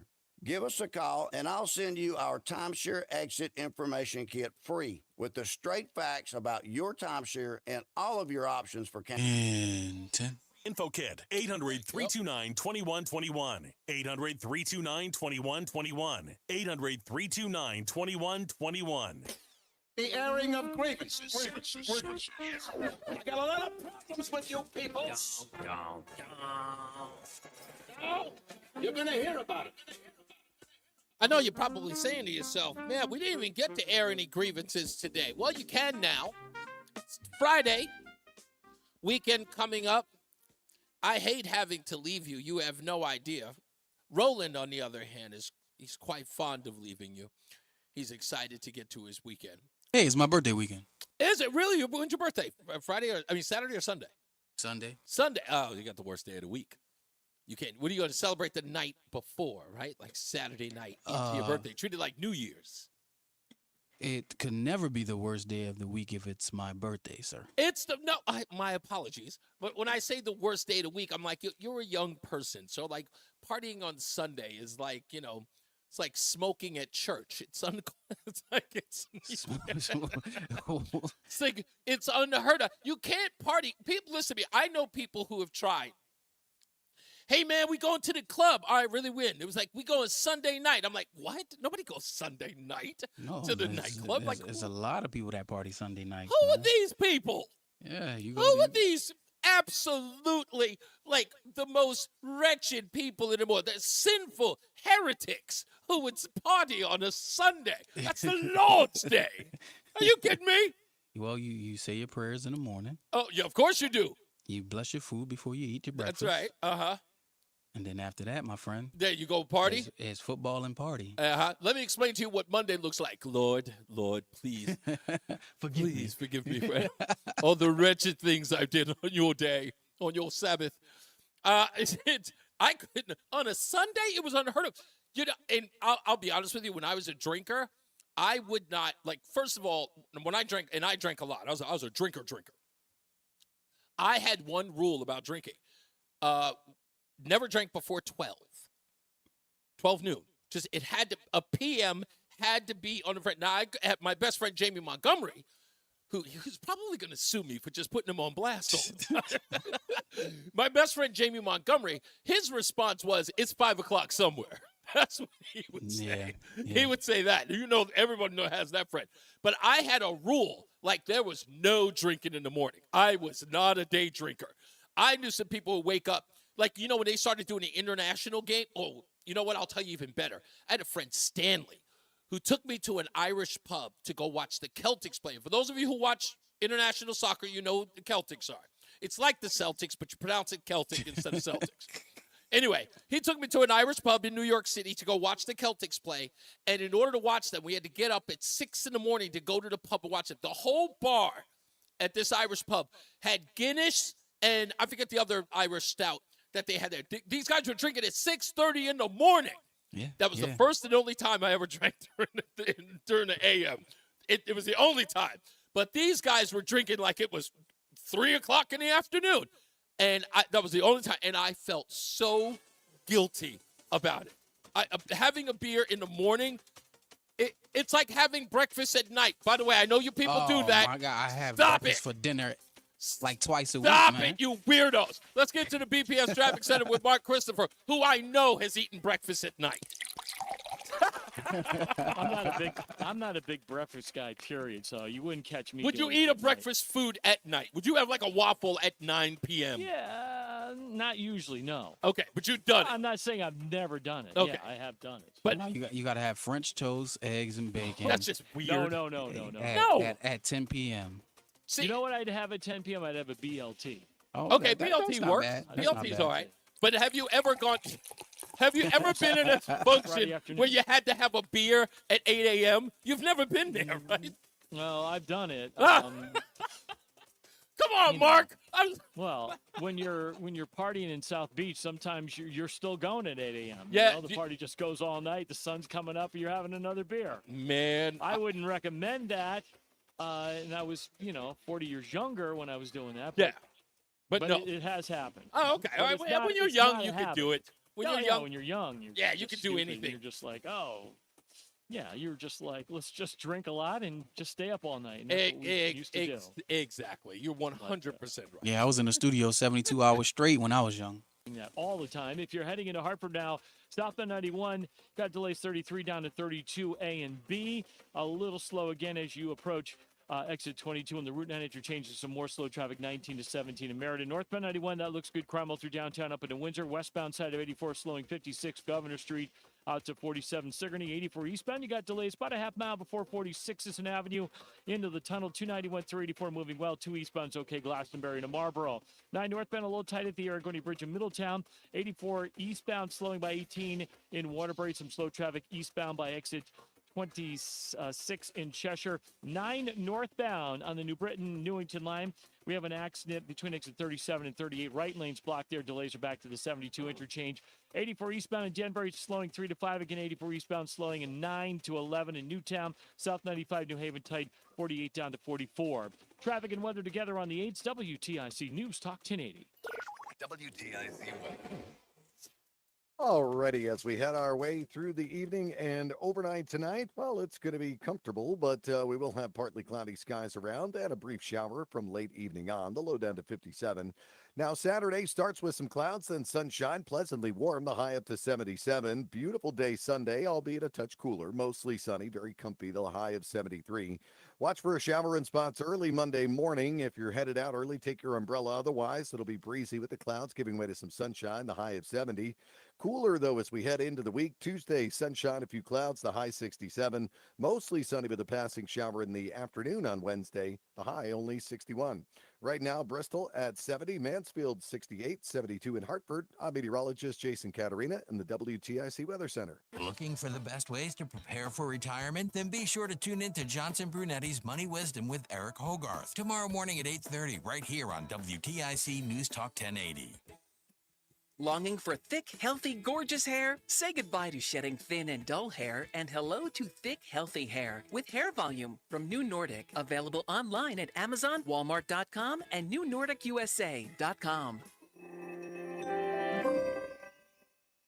Are you worried about the state of the economy? Concerned about market crashes and rising inflation wiping out your savings? At Noble Gold Investments, we understand your fears and have a solution. Call us today at 1-888-403-1050. Imagine safeguarding you and your family with a tangible asset that has stood the test of time. Gold. With Noble Gold Investments, you can diversify your portfolio and protect your wealth from economic turmoil. Our team will guide you through the process, ensuring you make informed decisions that best suit your needs. Call Noble Gold Investments today at 1-888-403-1050. That's 1-888-403-1050. The future is uncertain. Take control now. Call 1-888-403-1050. Past performance may not be indicative of future results. Investing in precious metals, including gold, involves risks. Consult with your tax attorney or financial professional before making an investment decision. We all hear the radio ads. 1 minute.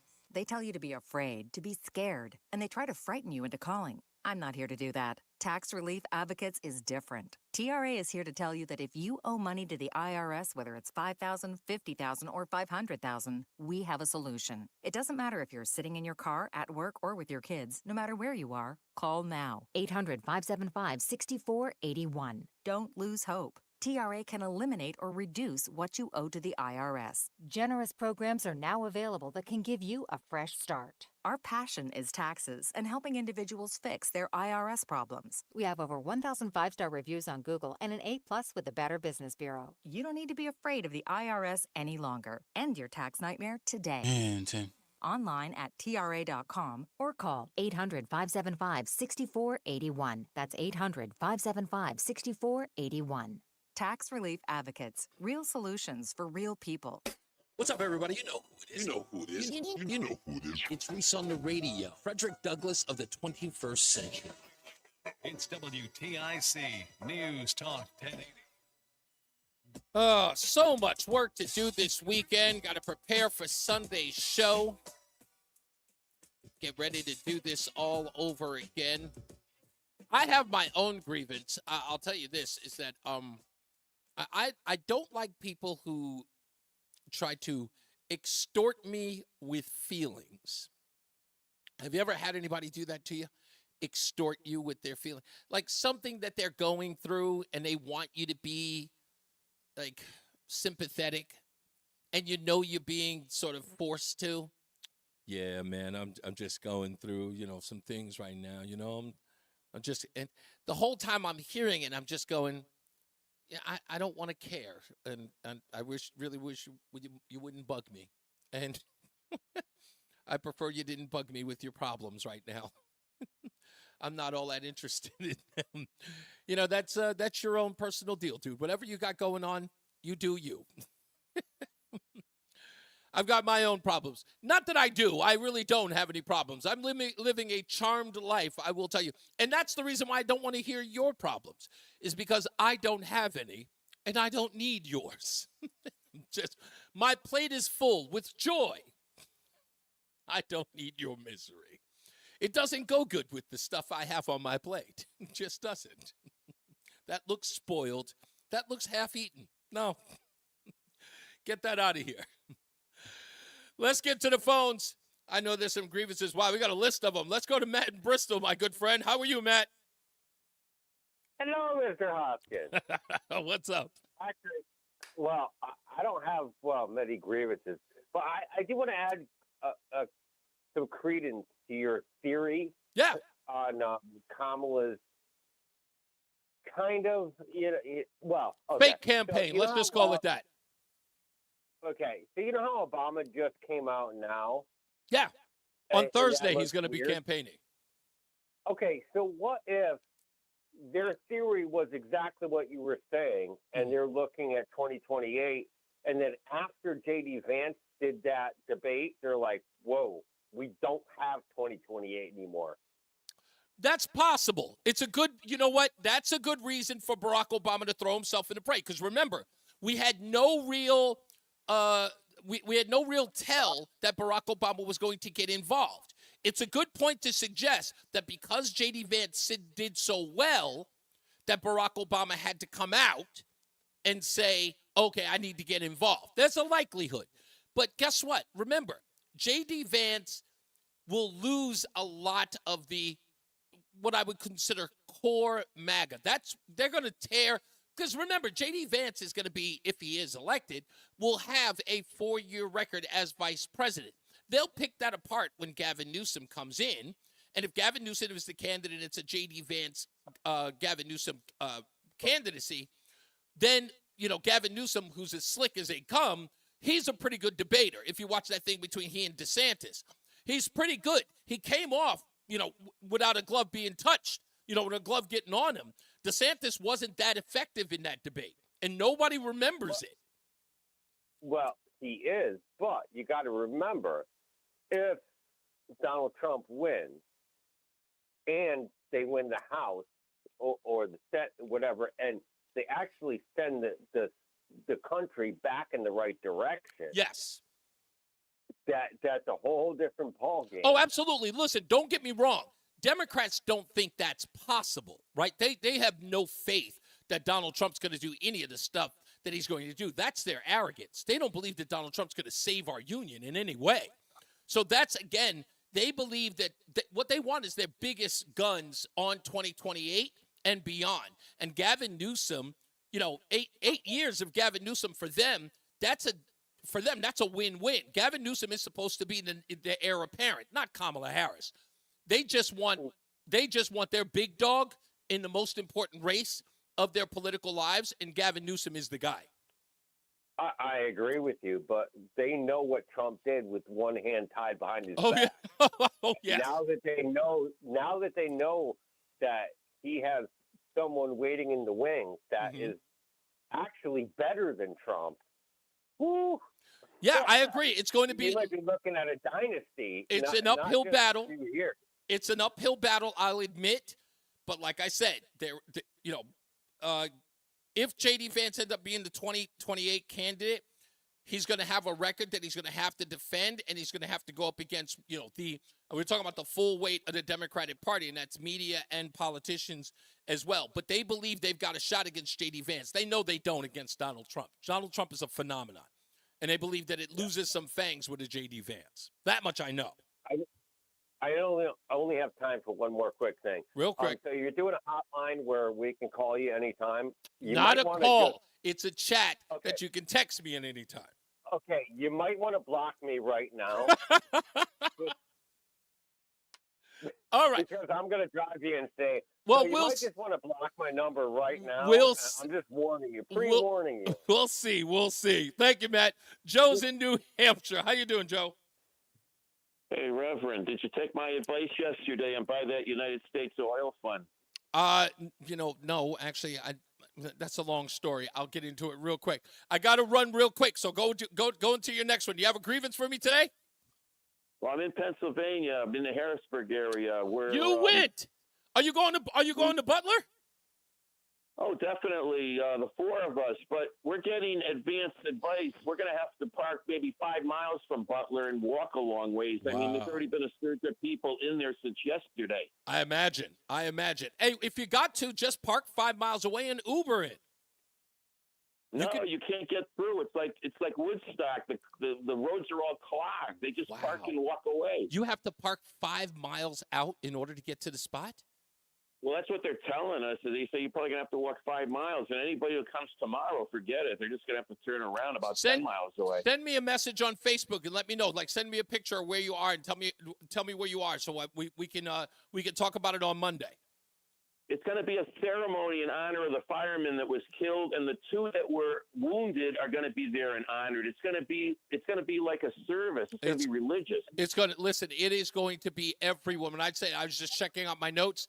It's going to be huge because everyone's talking about it, even the folks in MSNBC. They know this is going to be huge. This could be a rally for the ages. Thank you, Joe. I appreciate you. I got to move on. Dave is in Brantford. How are you doing, sir? Yeah, how you doing, Reese? Funny, I'm a little bit opposite you. I do all my best drinking on the weekend before noon when we have breakfast with the neighbors, a nice shot of whiskey in with my morning coffee. Cut off time at noon. I like the opposite of the regular. My gripe is, you mentioned her this afternoon, Jasmine Crockett. Yeah. Who I think has replaced Maxine Waters as the kookiest one out there. Sister girl. While it's a grievance, I have a grudging respect for her verbal acuity, and I just want to do 2 of them. She had a speaking spot at the DNC. Yes. And she stuck together a 6-word, all starting with V, alliteration, which was something like vile, vicious voter violations by Trump.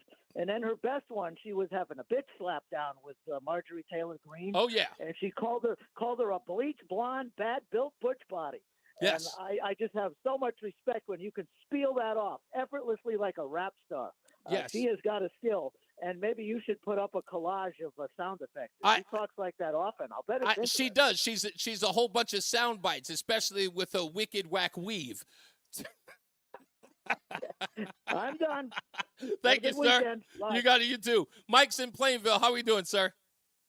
I could tell you what, if I encounter in the past, in the present, or in the future any holy and pious extortionist, and you try that on me, I'll tell you what, where you're going to end up. You might as well just walk into a bleeping minefield. That's it. I don't go for any of this. Don't patronize me or pander me. Yeah, I hear that. Absolutely. I'm telling you. Now, I don't mean to offend George from St. Louis, but you think he sounds a little bit like Tim? No, not particularly. I wouldn't have gone there. Maybe my ears are going bad, but no offense, George. George is our friend. He's our friend, Mike. He'll be okay. But you have a wonderful weekend nonetheless, sir. You too. Thank you. Thank you. Steve is in Waterbury. How we doing, Steve? I'm doing well, Reese. 3 quick things. 1, I don't let my job interfere with my drinking.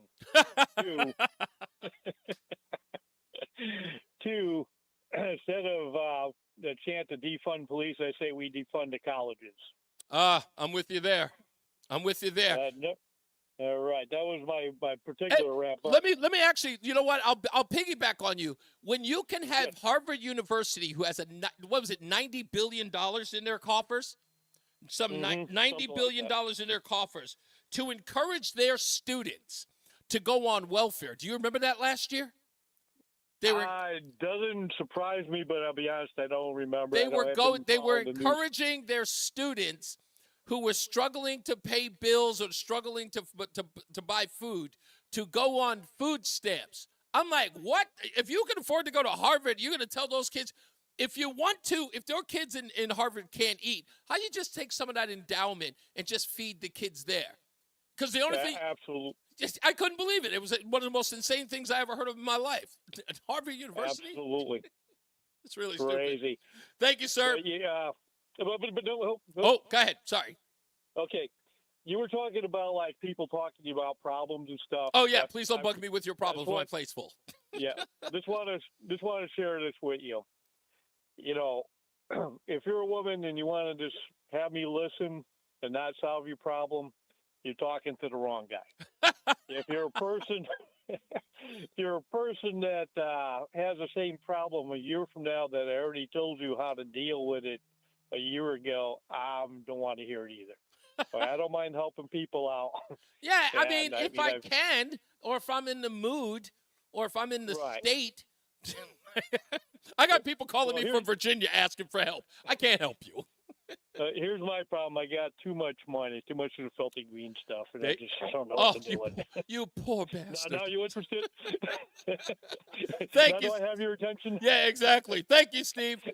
Robbo is in the car. How we doing, Rob?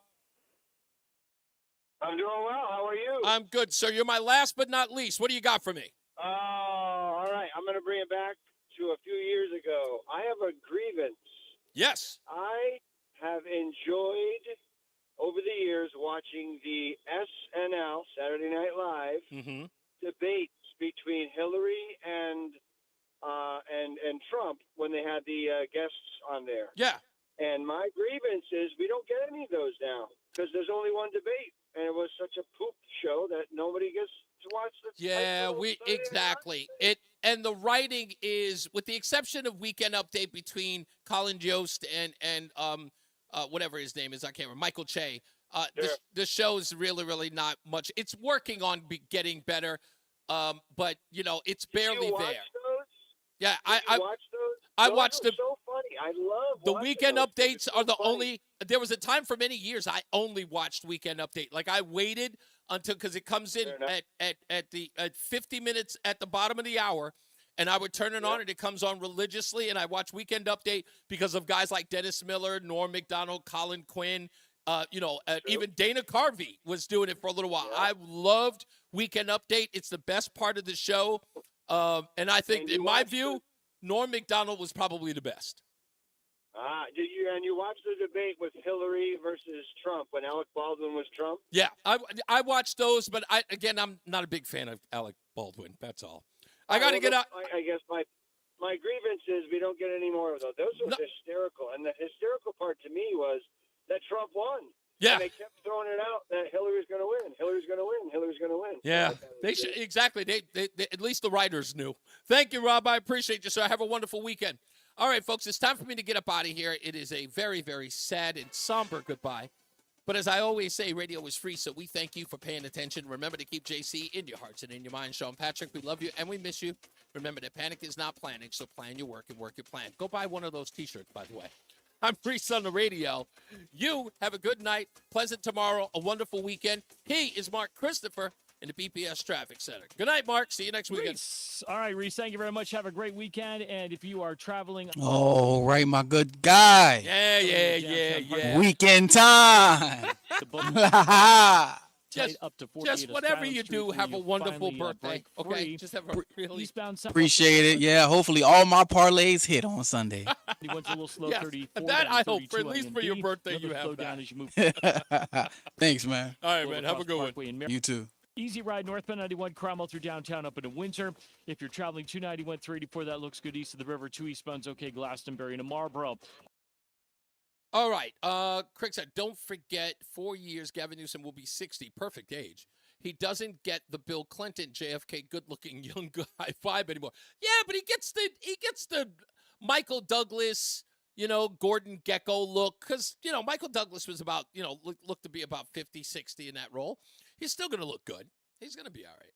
All right, you guys have a wonderful weekend. Don't forget to check out the Sunday show.